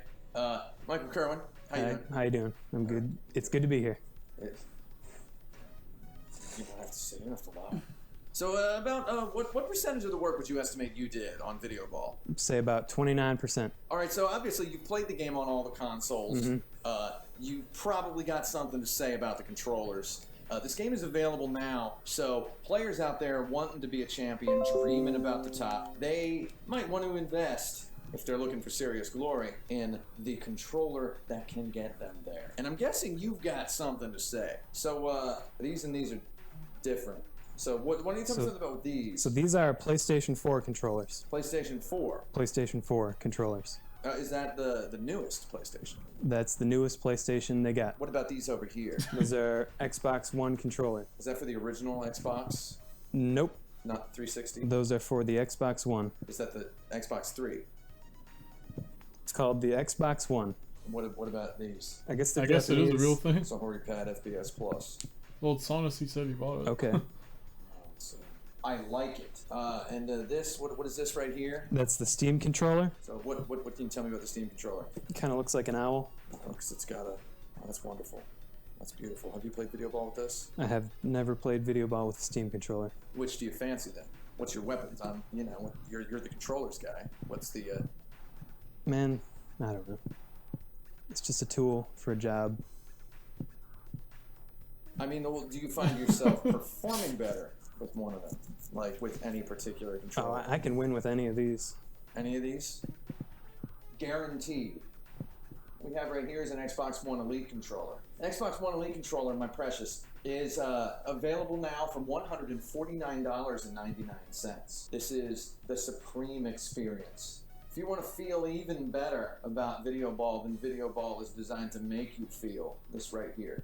I'd like to take this opportunity to announce Video Ball Elite Edition. If you send me a video of yourself and 5 friends holding Xbox One Elite controllers and saying Video Ball, I promise I will give you a copy of Video Ball for free for the platform of your choice. That's a $910 value for just $900.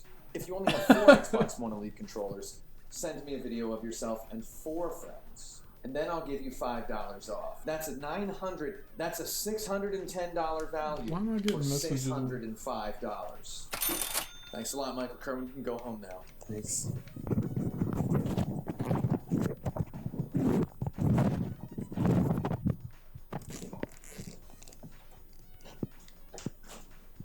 Come on.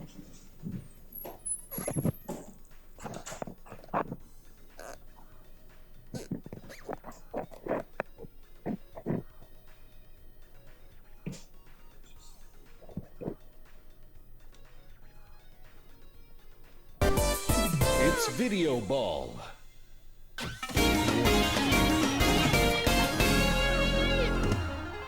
Video Ball. Hi, I'm Tim Rogers, founder and director of Action Button Entertainment. I think you're gonna love Video Ball because I love Video Ball, and I am everybody. Now you see, some games, some things, some art, the makers are thinking of somebody who might exist, who might like it. Well, with Video Ball, we made something we knew someone who did exist, us, would like for sure. We made something we knew we would like, and we knew that we were real. Now, getting into the script. Now, I know what you're saying. You're saying, this game looks like a vegetarian made it. Well, you're right, and you're also wrong. Look, just because a tennis ball is bright yellow does not mean tennis is specifically for babies. Have you ever seen a baby play tennis? They're terrible. Video Ball looks the way it has to. Video Ball looks like the inside of the minds of its players.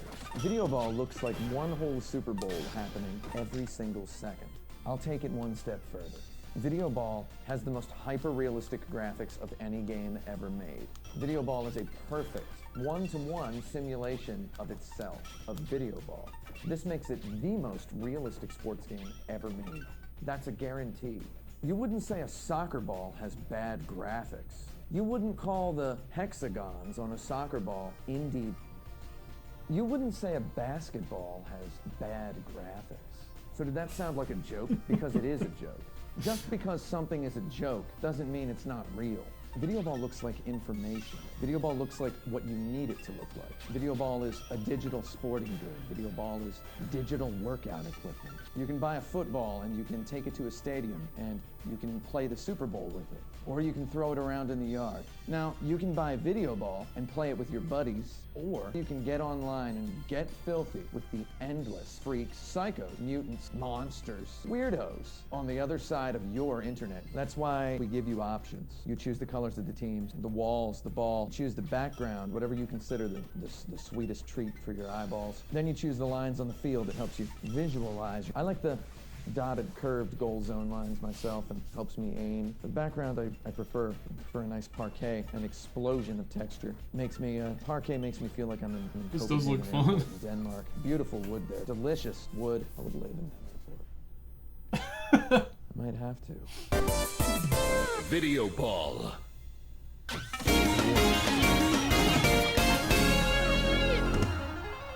The Video Ball.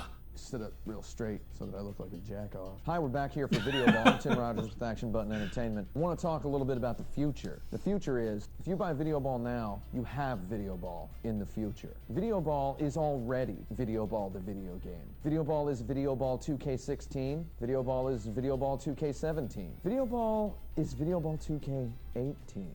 Any 2K you can think of Video Ball is that. When you buy Video Ball, you're getting a whole sport. Everything is there. When you buy a that's basketball at a sporting goods store, you don't get a 90,000 seat arena. You don't get 90,000 screaming fans. You don't get a wooden floor. You don't get a hoop or a net. When you buy Video Ball, you get the whole thing, guaranteed.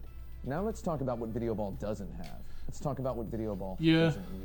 Video Ball doesn't need elves, fairies, space marines, pixies, dogs, birds, dragons, wyverns, worms, Sonic the Hedgehog, Marcus Phoenix, Master Rocket Chief, League is Mario, still kind of. maybe it needs Mario, boxers, kickboxers. It kind of fell off ninjas, after its robot initial like ninjas, release, I guess. skeletons, vampires, mummies, werewolves, Batmobiles, DeLoreans, Nathan Drake, dwarves, hobbits, But it just caught on chimeras, more, I aliens, guess. manticores, wizards, Because, magicians, I don't warriors, know, tanks, money. helicopters, cars. All right, that's enough of that. Video Ball has the best game Oh, characters okay. ever. Real human beings.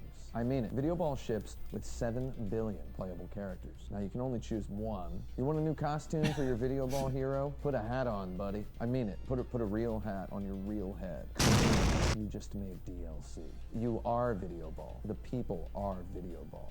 You're a Video Ball character even when you're not playing Video Ball. So because it's important, because we want you to look good on and off the Video Ball field. We want you to look good when you're playing the game. We want you to look good when you're not playing the game. So that's why we've brought Touchdown Brent Porter here to talk to us about fashion. He's over in the shirt shack.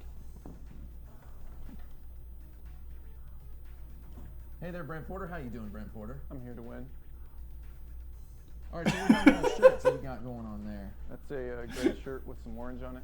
This one here is that, What you have here is a blue shirt with some blue. it's blue and it's blue. Yeah, All right. All right, now what's with these gold shirts? that's for champions. It's like Video Ball champions. Video Ball World Champion. God, did he make Well, shirts how do you know too? when you're the Video Ball World Champion? You wake up and Oh, one no, of these no, shirts no. is in your house. You put it there. Can I put this on? Yeah, What, really? So that way am I a world champion? yeah. So I want to make a special announcement. Action Button Entertainment have partnered with every apparel retailer in the world to bring you unlimited Video Ball DLC. Any piece of clothing you can buy is a Video Ball costume. Brent Porter, you're going to show us how to make your own official Video Ball DLC right here today. I'm gonna do that. Is this Fruit of the Loom? No, these are Hanes.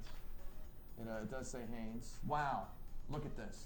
That is 3 shirts for $9.78 at Target. That's less than Video Ball. Do they always pack them with the Scotch tape on I've there? never seen this. So let's just, I can take those. More for me. I'm liking what I'm seeing so far. It looks very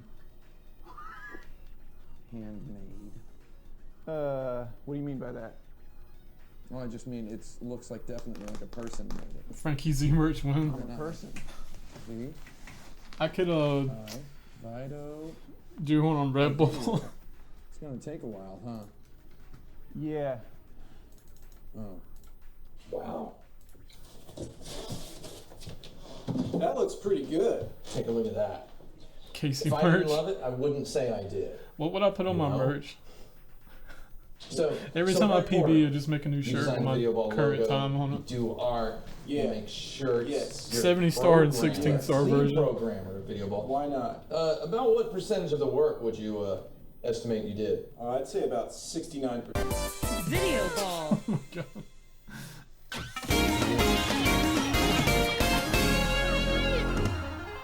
Video Ball.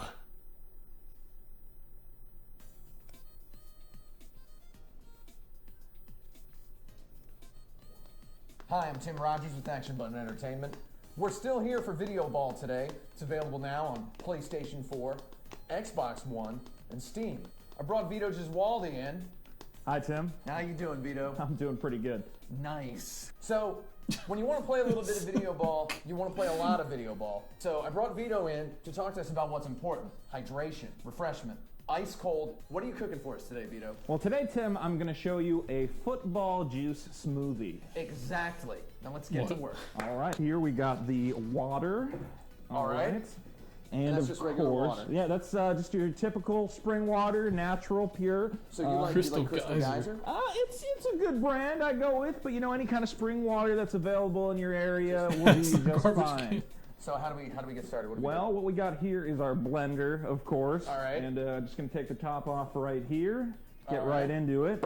We're gonna take this water and fill it up about halfway. About half, just half of Yeah, any just blender. about half. Any blender you got in the house is gonna do you just fine. What, bigger blender? Oh, you could use a big boy, you could use a little boy, whatever feels right. All right, I'm not. This guy right here, we're gonna get it up to about halfway. I think that's just about right. All right. All right. Now we're gonna want to add a little flavor. You know, I don't want it just all football. We're gonna get a little spice in there. Put about one tennis ball, one regulation size tennis ball. Get So that that's in the there. secret ingredient. It's not a secret. I've given it away now, but it does add a little kick. The kids love it. Mm-hmm. And then, of course, let's get down to the real business, the pigskin. All right? Football, that's right. All right. Now, did you know football is a superfood? I think I read that on a blog. There you go. Now, let's just get that right What? up in there, and we're just going All to right, just get it in. just get it. So are footballs vegetarian? Of course, it's vegetarian. Well, I mean, because they call it a pigskin. I think if I turn it. Oh, well. Oh, that. Laces. Oh, laces are facing out? That way, Okay, okay. let me. I'm just going to. Maybe He's gonna break the blender, jeez. Yeah, okay, I could use the hand. All right.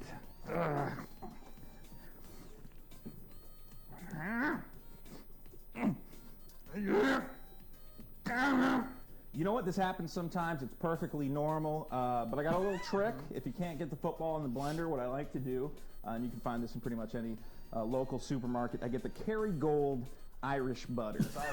Irish butter. That's grass-fed. That's right. So it's vegetarian cows. Well, of course. All right. Only the best. So I'm just going to get a nice handful there. There you go. You can see that. And just, all right, we're just going to grease this boy up here. Oh, my God. Well, you kind of got to get all over the whole shebang. That's what I like to say. So that would grease that boy up. I don't even have to touch that to know that's. That'll happen sometimes. I am so sorry. I don't know why, but I wasn't expecting that. Because video ball is digital football juice. Oh, God. It's the sport that everyone can play.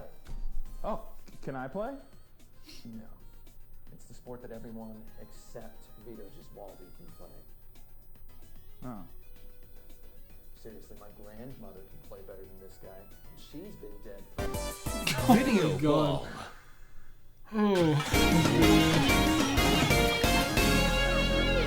Video ball. This is I'm great. Tim Ryan, this is Honestly. Action Button Entertainment. Thanks a lot for checking out Video Ball with us here today. I want to remind you that Video Ball is available now on the PlayStation 4, the Xbox One, and Steam. It is $9.99 US. That gets you online multiplayer, local multiplayer, an arcade mode with AI, 35 arenas, 12 beautiful music tracks, an explosion of customization options. Finally, I'd like to take this opportunity All right, to I have announce I'm about getting married next week. an hour to left. failure. Unless Press you 1 for more video. give me And press 2 for Final Fantasy VII. $10. I need your help. I need your $10. I need your 1 million friends' help. I need your 1 million friends' $10. $9.99. That's less than half the cost of 1,500 200 milligram ibuprofen tablets. That's less than dinner for two at Subway. And you don't want to eat that. We obsessed over making the perfect technical, tactical, strategic team action shooting ball sport. That's Video Ball. If you buy it, you'll love it. If you don't love it, I'll be in prison before Christmas. That's a fact that you can take to, that's it actually. Yeah, that's it. Video ball. Action Button Entertainment. It's all over the game. Online multiplayer, like, for God's sake, it works and it's real. You want to get a shot of me biting this baseball like an apple?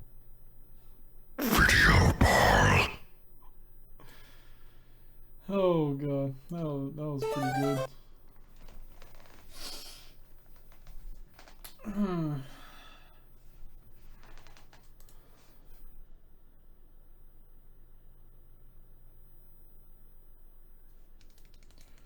don't know either.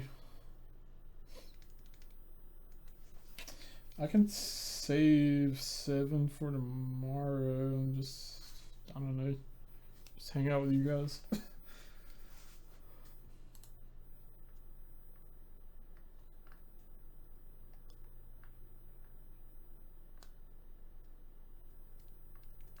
I don't know what else to watch.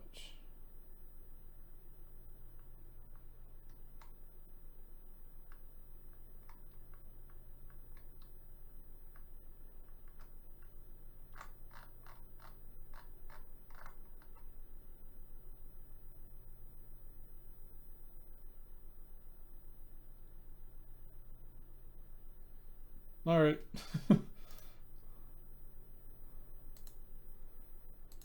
The people have spoken.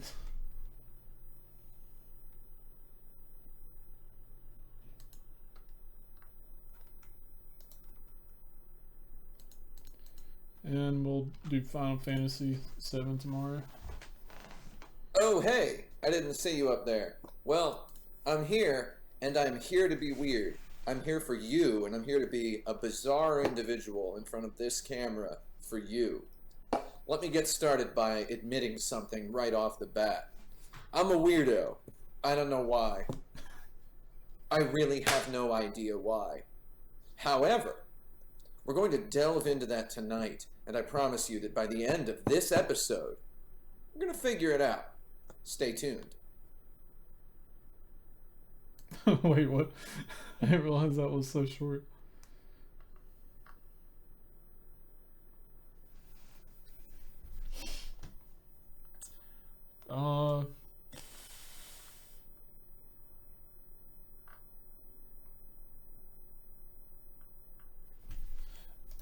If you guys just want to like send me video links, like that's okay too.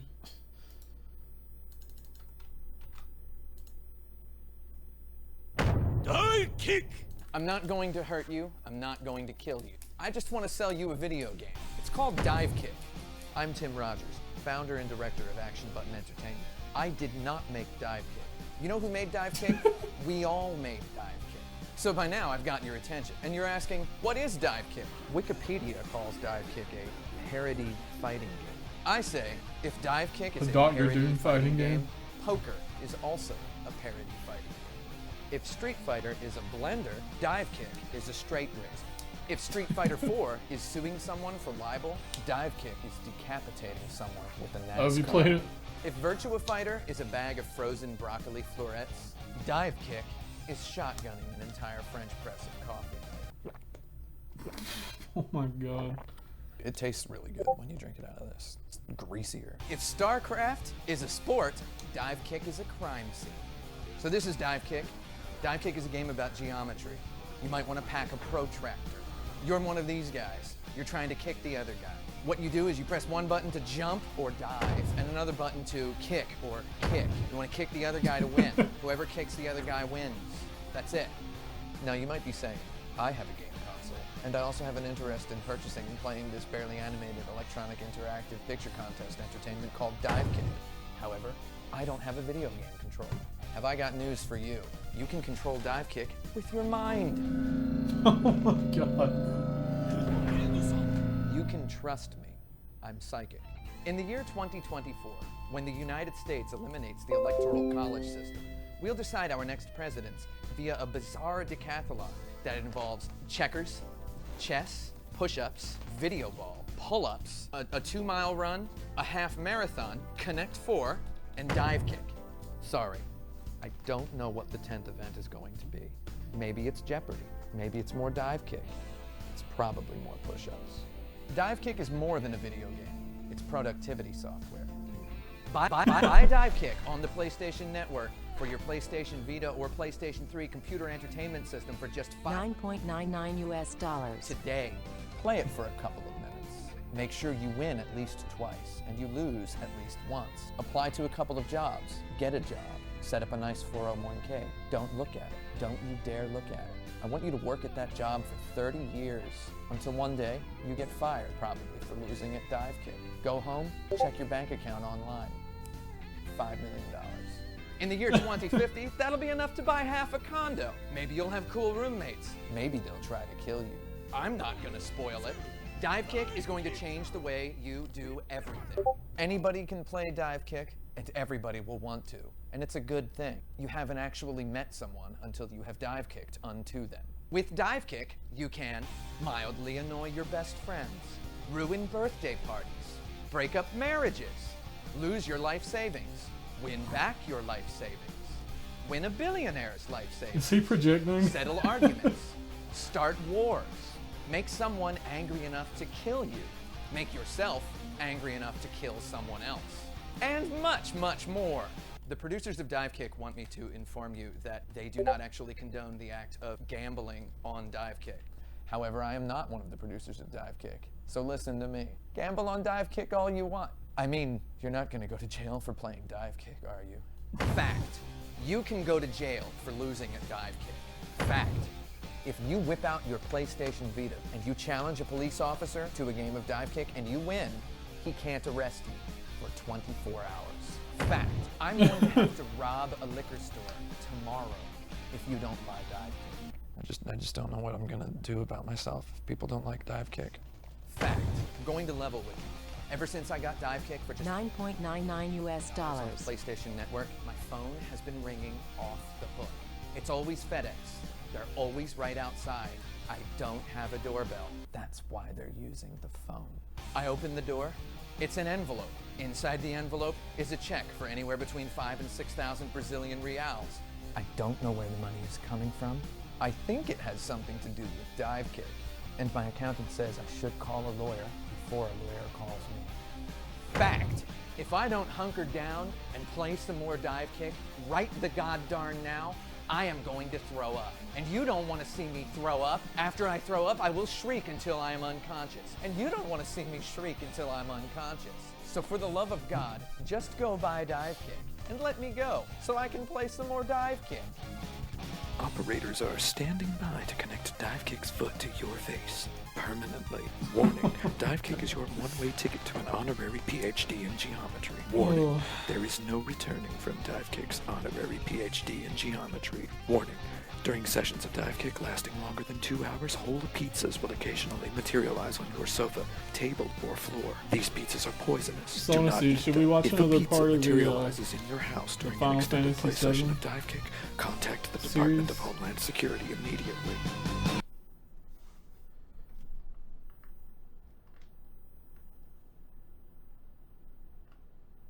Saving Private Ryan. What the heck? How was that on YouTube?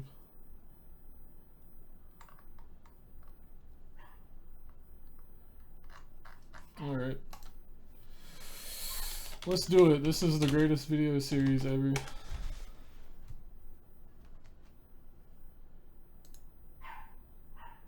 Give the gift that turns moments into celebrations.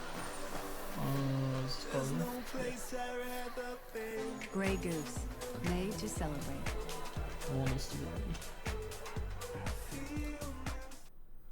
In 1997, Final Fantasy VII was released for the Sony PlayStation. I played it in English. Big time. In 2001, I accidentally moved to Japan and learned how to speak and read Japanese. It's been 20 years since Final Fantasy VII came out. I have more than a decade and a half of Japanese speaking experience behind me. So, I'm replaying Final Fantasy VII in Japanese and English at the same time, all the while analyzing the nuanced little differences. Some people say that Final Fantasy VII has a bad English translation because its original release was riddled with confounding, sometimes outright bizarre typos. I say they did a great job. They did probably exactly as well as they could have done. Clearly the translators were under a lot of pressure. This was a big, massive, huge, expensive as heck, super hyped, high-tech game that promised players a Hollywood experience. It had a lot of text, and that text had to fit in some tiny little baby boxes. The English word washing machine, which is 15 letters, is just 3 characters in Japanese, sentaki. It's natural that in the English translation of a game with as many written Japanese words as Final Fantasy VII, you're going to miss a lot of subtext. The first hour of Final Fantasy VII includes a sequence that was originally released on a demo disc, which was included with the Squaresoft game Tobal No. 1. I estimate off the top of my head that 79% of people who played Final Fantasy VII in 1997 had played that demo disc at least 100 times. So that makes the first hour of this game the perfect section to analyze for a video like whatever this video is. Heck, we could probably get a 10-minute video out of the Japanese grammar nuances behind the first individual lines of dialogue the main characters speak. So, let's obsess over the first lines of dialogue. The very first line of dialogue in the game is, "Come on, newcomer, follow me." Barrett says this to Cloud as they get off a train en route to blow up the evil Shinra Corporation's power reactor.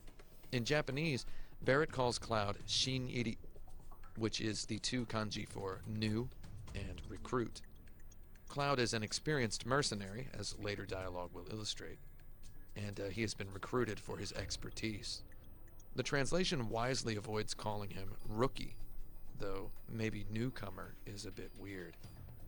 First day on the job is, in my estimation, the most common fictional story trope for a long story. Think of how many of your favorite films or TV shows begin with someone starting a new job. I think newcomer is a little bit weird. It sounds like Cloud just showed up at church or a baby shower. So I think maybe the phrase new guy is more fitting. Come on, new guy. I Follow suppose. me. Barrett doesn't completely trust Cloud, hence his insistence He was on almost calling him murdered, new wasn't guy he? during the mission. So newcomer sounds a little too chummy. The very first action most players execute voluntarily in Final Fantasy VII is the looting of a corpse. Playing any Japanese RPG means navigating a lot of menus and reading a lot of item descriptions.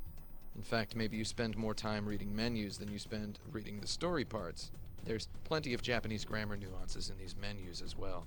So, Barrett runs off and Cloud approaches the unconscious or dead body of a train station guard.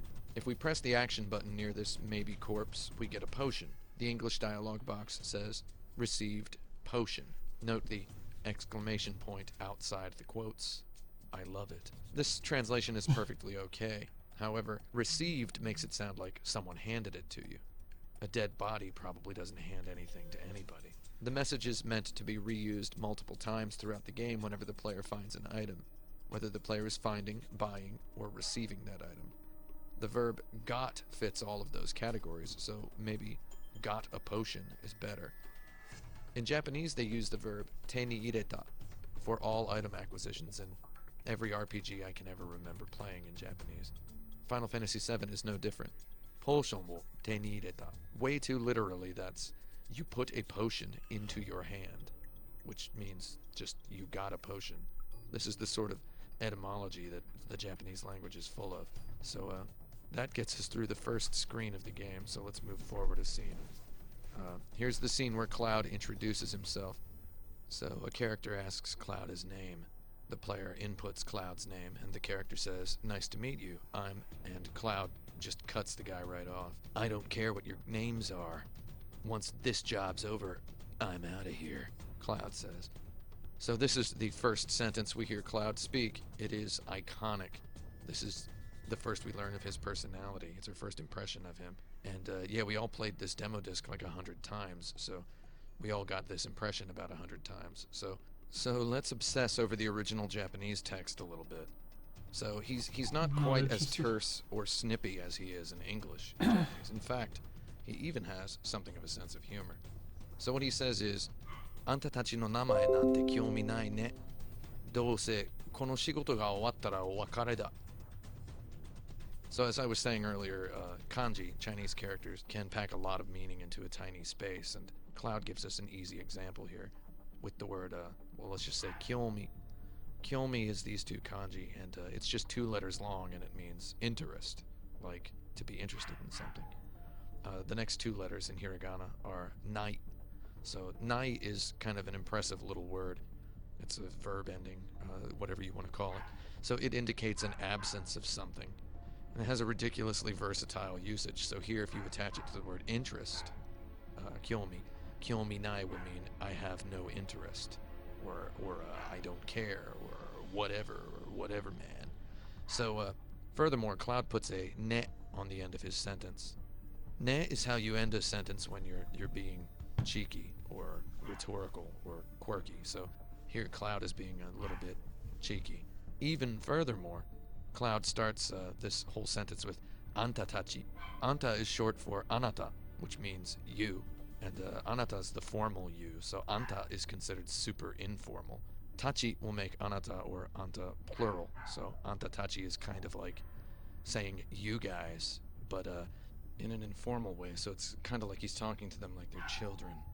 So we could translate this as you guys, though the way he mixes the informality with a little tiny bit of fanciness later in the sentence indicates more of like a patronizing sort of recklessness. So he's not quite saying you kids, though he's almost there. So possibly you people is what he's saying. So his condescension escalates in the next sentence, which he starts with the word dulce. So dulce is a versatile sentence starter, and it can mean at any rate or any way or no matter what or either way. So here I feel like it means, you know, that sort of sentence starter. So Cloud's speaking style has this a little bit of a quirky, youthful flavor in Japanese that it sort of lacks in English, at least in this scene. I don't think I've watched this since you showed it. Well, this first part anyway. I forgot about antatachi with the word owakare, which is a fancy-like word, goodbye. So wakare means like parting, goodbye, farewells, and you put o in front of a word to make it fancy. Yeah, he's still making this, right? Like he's got one more. You said he's got one more part coming out. Let's just say that words with o in front of them are fancier than words without o's in front of them. Yeah, this is a bit of a complex layer cake of jerkishness that he is executing here. So here's an ultra-literal translation of what he says in Japanese. So this obviously wouldn't work in the game because it's too long and it wouldn't fit in the text box. It's something like, nah, I have no interest in you people's names. We'll just be saying our goodbyes after this job is over anyway. So, yeah, this paints a slightly different picture than the voice the space-restricted English translation gives Cloud. You could probably imagine Duke Nukem saying the lines that Cloud speaks at the beginning of the English version. I don't care what your names are. Once this job's over, I'm out of here, baby. Oh my god. So, slightly punchier, literal English translation. Dude, don't even bother telling me your names. It's not like we're going to be seeing each other like ever again after this mission is over. So, yeah, that's way too long to fit in any text box. So, Duke Nukem it is. Well, yeah, I guess we got through the first 2 sentences of the game, and it took us, I guess, about 10 minutes, as predicted. So, yeah, these tiny little differences we've noticed in just these first 2 sentences will butterfly ripple out into the rest of the script, affecting all the characters and scenes and events in tiny, weird little ways. So, in our next video, which, who knows, maybe this is going to be a 980-part series, we'll get into Cloud's mission and explore maybe he did realize little tiny word nuances that I find fascinating. And I hope you're going to find them fascinating as well. We're going to cover a lot more than 2 sentences next time. Bye.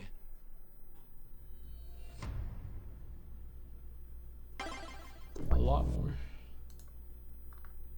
New Vaseline Clinical Care, formulated with unique barrier repair complex. Does anyone need Heals very Vaseline? dry skin in just 5 days.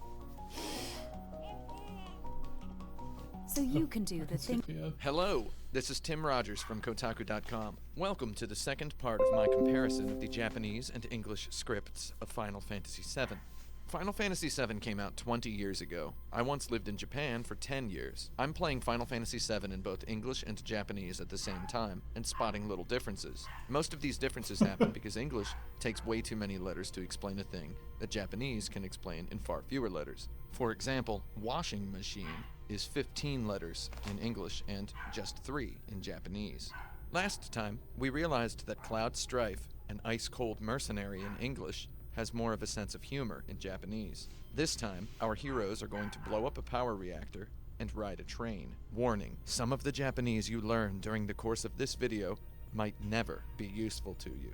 So here we have Cloud and Barrett, two of our main characters, entering the Mako reactor. Mako is the planet's energy that the evil company Shinra uses to power their city of Midgar. Barrett and Cloud are going to blow it up because they're hardcore terrorists. So Barrett asks Cloud, "Yo, this your first time in a reactor?" In Japanese, this line is a tiny bit different. Barrett says, "Oi, omae Makoro wa hajimete janai daro?" Okay, first of all, his salutation is oi, which is actually a fairly normal, non-slangy salutation, attention getter. Final Fantasy VII's translators translated it as yo, which is fine, though definite yo type people might also use this salutation. Like, you might hear a grandma say it. Oi, Nisan, which could mean like, hey there, sonny. We could also translate oi as like, hey or so. Anyway, Barrett is clearly saying here, so this isn't your first time in a reactor.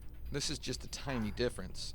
In English, Barrett definitely is asking Cloud if this is his first time in a reactor. In Japanese, Barrett is small talking. So here we are in a reactor, which is the sort of place you've definitely been before, yeah. So then we're in this elevator in the Mako reactor, and Barrett delivers this stirring monologue. He beseeches Cloud's empathy. The planet is dying, and Avalanche is going to stop it with punctual acts of terrorism. And at this point, Cloud famously replies in English, "It's not my problem." So it's worth pointing out that in Japanese he uses a phrase he's used before, "Kyomi nai," which we discussed last time, which means I'm not interested, I have no interest. So it's interesting to know that he uses this same phrase over and over again. This is his catchphrase in Japanese. He is as uninterested in the fate of the planet as he is in the names of his temporary co-workers. The Japanese also has a phrase right before it, which is warui kedo. He says warui kedo kyomi nai. Warui kedo is just the word bad, warui, with the word though, kedo, stuck to it. Bad though. So he's saying, bad though, I'm not interested. Sorry, I'm not interested. Sorry, I don't care. Sorry, it's not my problem. I have a friend who uses that word as its own sentence. It's like her trademark word. We could be eating in a restaurant. The waiter would leave the check face down on the table, and I'd look at it and look at her, and she'd look at it and look at me, and she'd just fold her arms and say,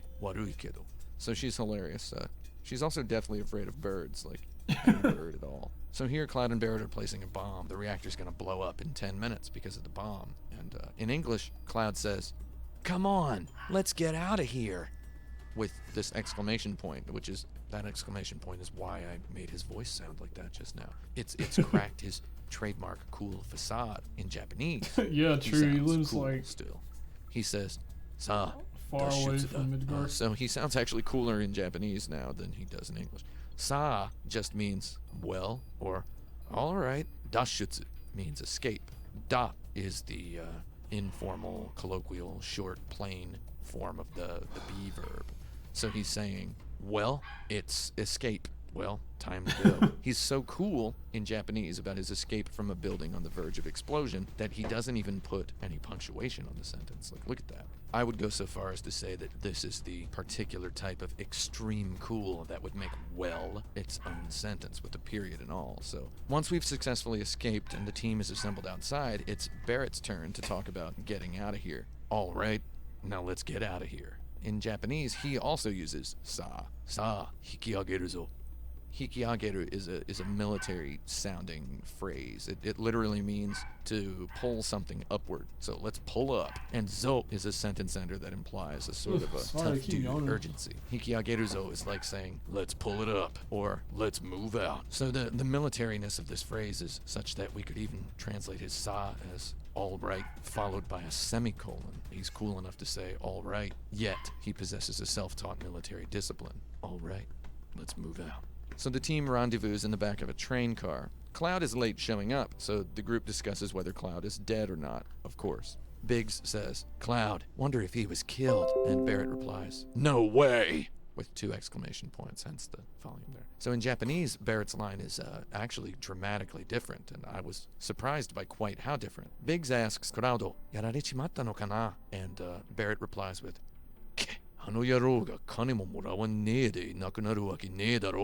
uses, first of all, he uses the phrase yararechimata, which is translated as killed, but it's pretty slangy. This would be the perfect opportunity to inject slang into the writing. If we were feeling fancy, I wonder if those jerks done did Cloud in. I don't know, that's more like a early 2000s Square Enix translation. Anyway, so Barrett's line is, Ano yaro ga kane mo morawa nee de.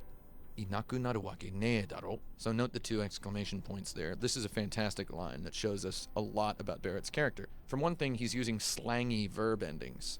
More formally, you would say morawanai, but he says morawane. Tougher and cooler. And then he refers to Cloud as ano yaro, which means that guy or that jerk, or maybe something a little meaner than that jerk. So he's saying, like, there's no way that jerk would disappear without getting his money. And in English, this is just translated as no way. In Japanese, we get a quick glimpse into Barrett's kind heart. We're going to learn later he's a kind individual. He rejects the idea that Cloud is dead and instead answers the question as though he'd just been asked, do you think Cloud ditched us? He doesn't want to think Cloud is dead. That's how cool and nice of a guy he is. So next, Biggs asks, say, do you think Cloud's going to fight to the end for Avalanche? And Barrett replies, the heck would I know? Do I look like a mind reader? If y'all weren't such screw-ups. So this actually has a whole extra line in Japanese that didn't make it into the text box. Sana, shiraneyo.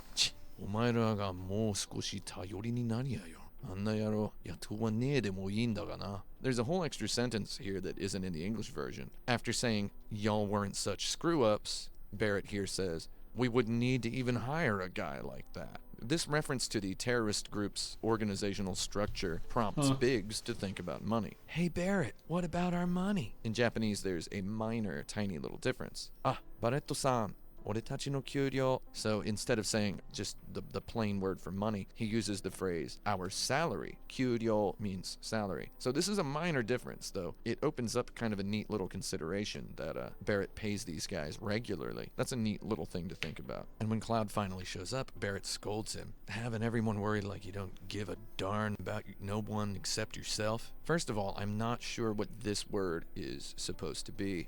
Someone's finger must have slipped on the keyboard a lot. In Japanese, Barrett's scolding goes back to the word yaro. Remember, yaro means guy or jerk or jack off or jag off. So he's employing here one of my favorite Japanese punk talk devices, which is you put a word before yaro to describe what kind of yaro a yaro is. So for example, long time ago, me and my roommate in Japan, we had a third roommate. We didn't like him, so we called him roommate yaro. This implied that he was a yaro who was also our roommate. So in his scolding of Cloud here, Barrett calls Cloud a chikoku yaro. Chikoku means tardiness. So Barrett is calling Cloud a tardiness yaro. And I mean, there's a million clunky ways we could probably translate that into English. You jerk who's late? And I mean, that would just sound unnatural and weird, unless, you know, you're me, and I think that sounds kind of awesome. The English version represents this second line quite faithfully. 心配させやがって勝手な野郎だ. Heck, you're a selfish jerk who makes people worry about you. So here the English translates yaro as jerk. However, we must not always presume that yaro must be translated as a word per se. So sometimes you translate yaro as a sensation by injecting some conveyance of disgust or exasperation or annoyance into a sentence. Our group of friends here moves into another train car where Barrett tells Cloud to stop acting like a darn kid. Sit down and shut up. So in Japanese, he's a little bit more solid snake than Mr. T. He says, 子供じゃねえんだ。じっとしてろよ. You're not a child. Be cool. So technically the word jitto means still, unmoving. Suru is the verb for to do. Shiteru is the verb for doing. So if you end a verb with a ro, it makes it very imperative. So shitero is how you order someone to be doing something. So append jitto, which is an adjective or an adverb, depending on how you look at it. Japanese is quite flexible. So you append that to shitero, and you get a terse imperative command to assume a state of being unmoving. So it's pretty much be still, except slangier, be cool. Sit down and shut up, therefore, is a little bit too harsh. I feel like the English is trying to make Barrett sound like a hardcore bad butt than the Japanese does. So yeah, again, in Japanese, he's Solid Snake, and in English, he's Mr. T. So there's another character here who I like, Jesse. So suddenly the lights go out in the train. This is the police checking the ID badges of the passengers. In English, Jesse says, when the lights go out, you never know what kind of creeps will come out. And in Japanese, it's a tiny bit different. And I mean tiny by actually kind of different in sort of a big way. kurakunaru kara chikan ga oi no yo, which means when the lights go out, there are a lot of chikan. Chikan is the Japanese word for chicken.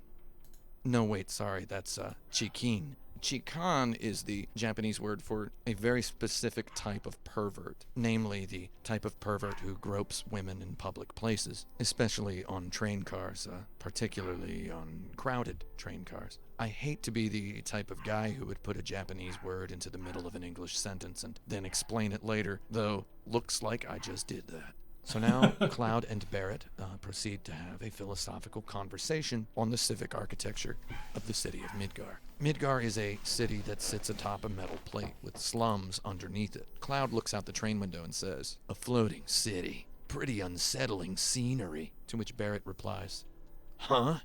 Never expect to hear that out of someone like you.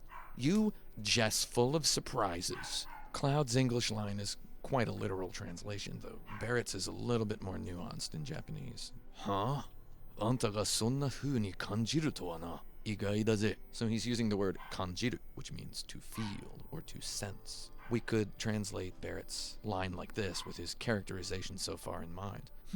It surprises me to learn that you can feel stuff. Or maybe, if we wanted to be a little punchier, wow, you have feelings. That's an actual surprise. Next, Barrett has his famous line, "The upper world, a city on a plate. It's 'cause of that heckin' pizza that people underneath are suffering." Here's a little trivia. Notice that the censored word here in Barrett's sentence is the numbers 7, 6, 5, 4, and 3 on a keyboard with shift held down in that order. Anyway, I always thought that this line about pizza was weird as heck. In 1997, I wondered, there's gotta be some weird untranslatable pun in the Japanese. Well, now, in 2017, 20 years later, I noticed that it's not. In Japanese, he actually says, pizza. Ano kusatta pizza no sei de, shita no ningen wa donna ni kurushinderu koto ka. And furthermore, he calls it a rotten pizza. By deductive reasoning, we can determine that ampersand, up caret, percentage sign, $sign, hashtag is Japanese to English translator ease for rotten. I hope that solves a childhood mystery for someone else. Well, now I just realized that I still considered myself a child when I was 18 years old. Well, I'm sure we'll solve even more mysteries next time. Censored? Oh yeah, you heard me. There's gonna be a next time.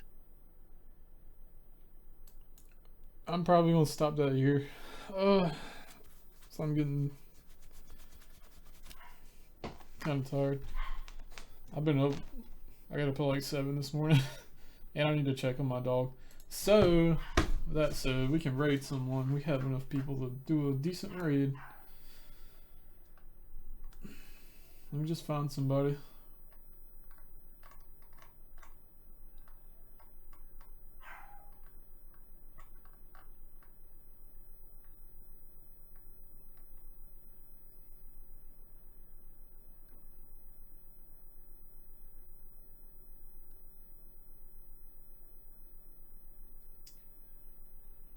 Alright, I hope you guys like Spyro. Wait a minute. Alright, yeah.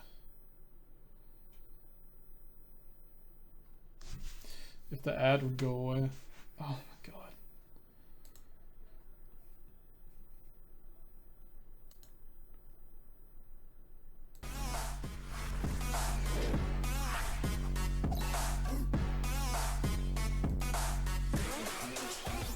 Guess.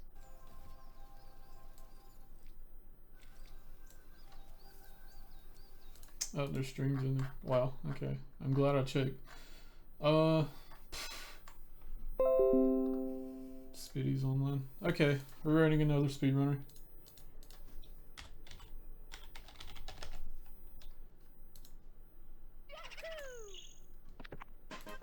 Alright, thank you everyone for hanging out. I will see you tomorrow with Final Fantasy VII. Wait. I didn't do it right.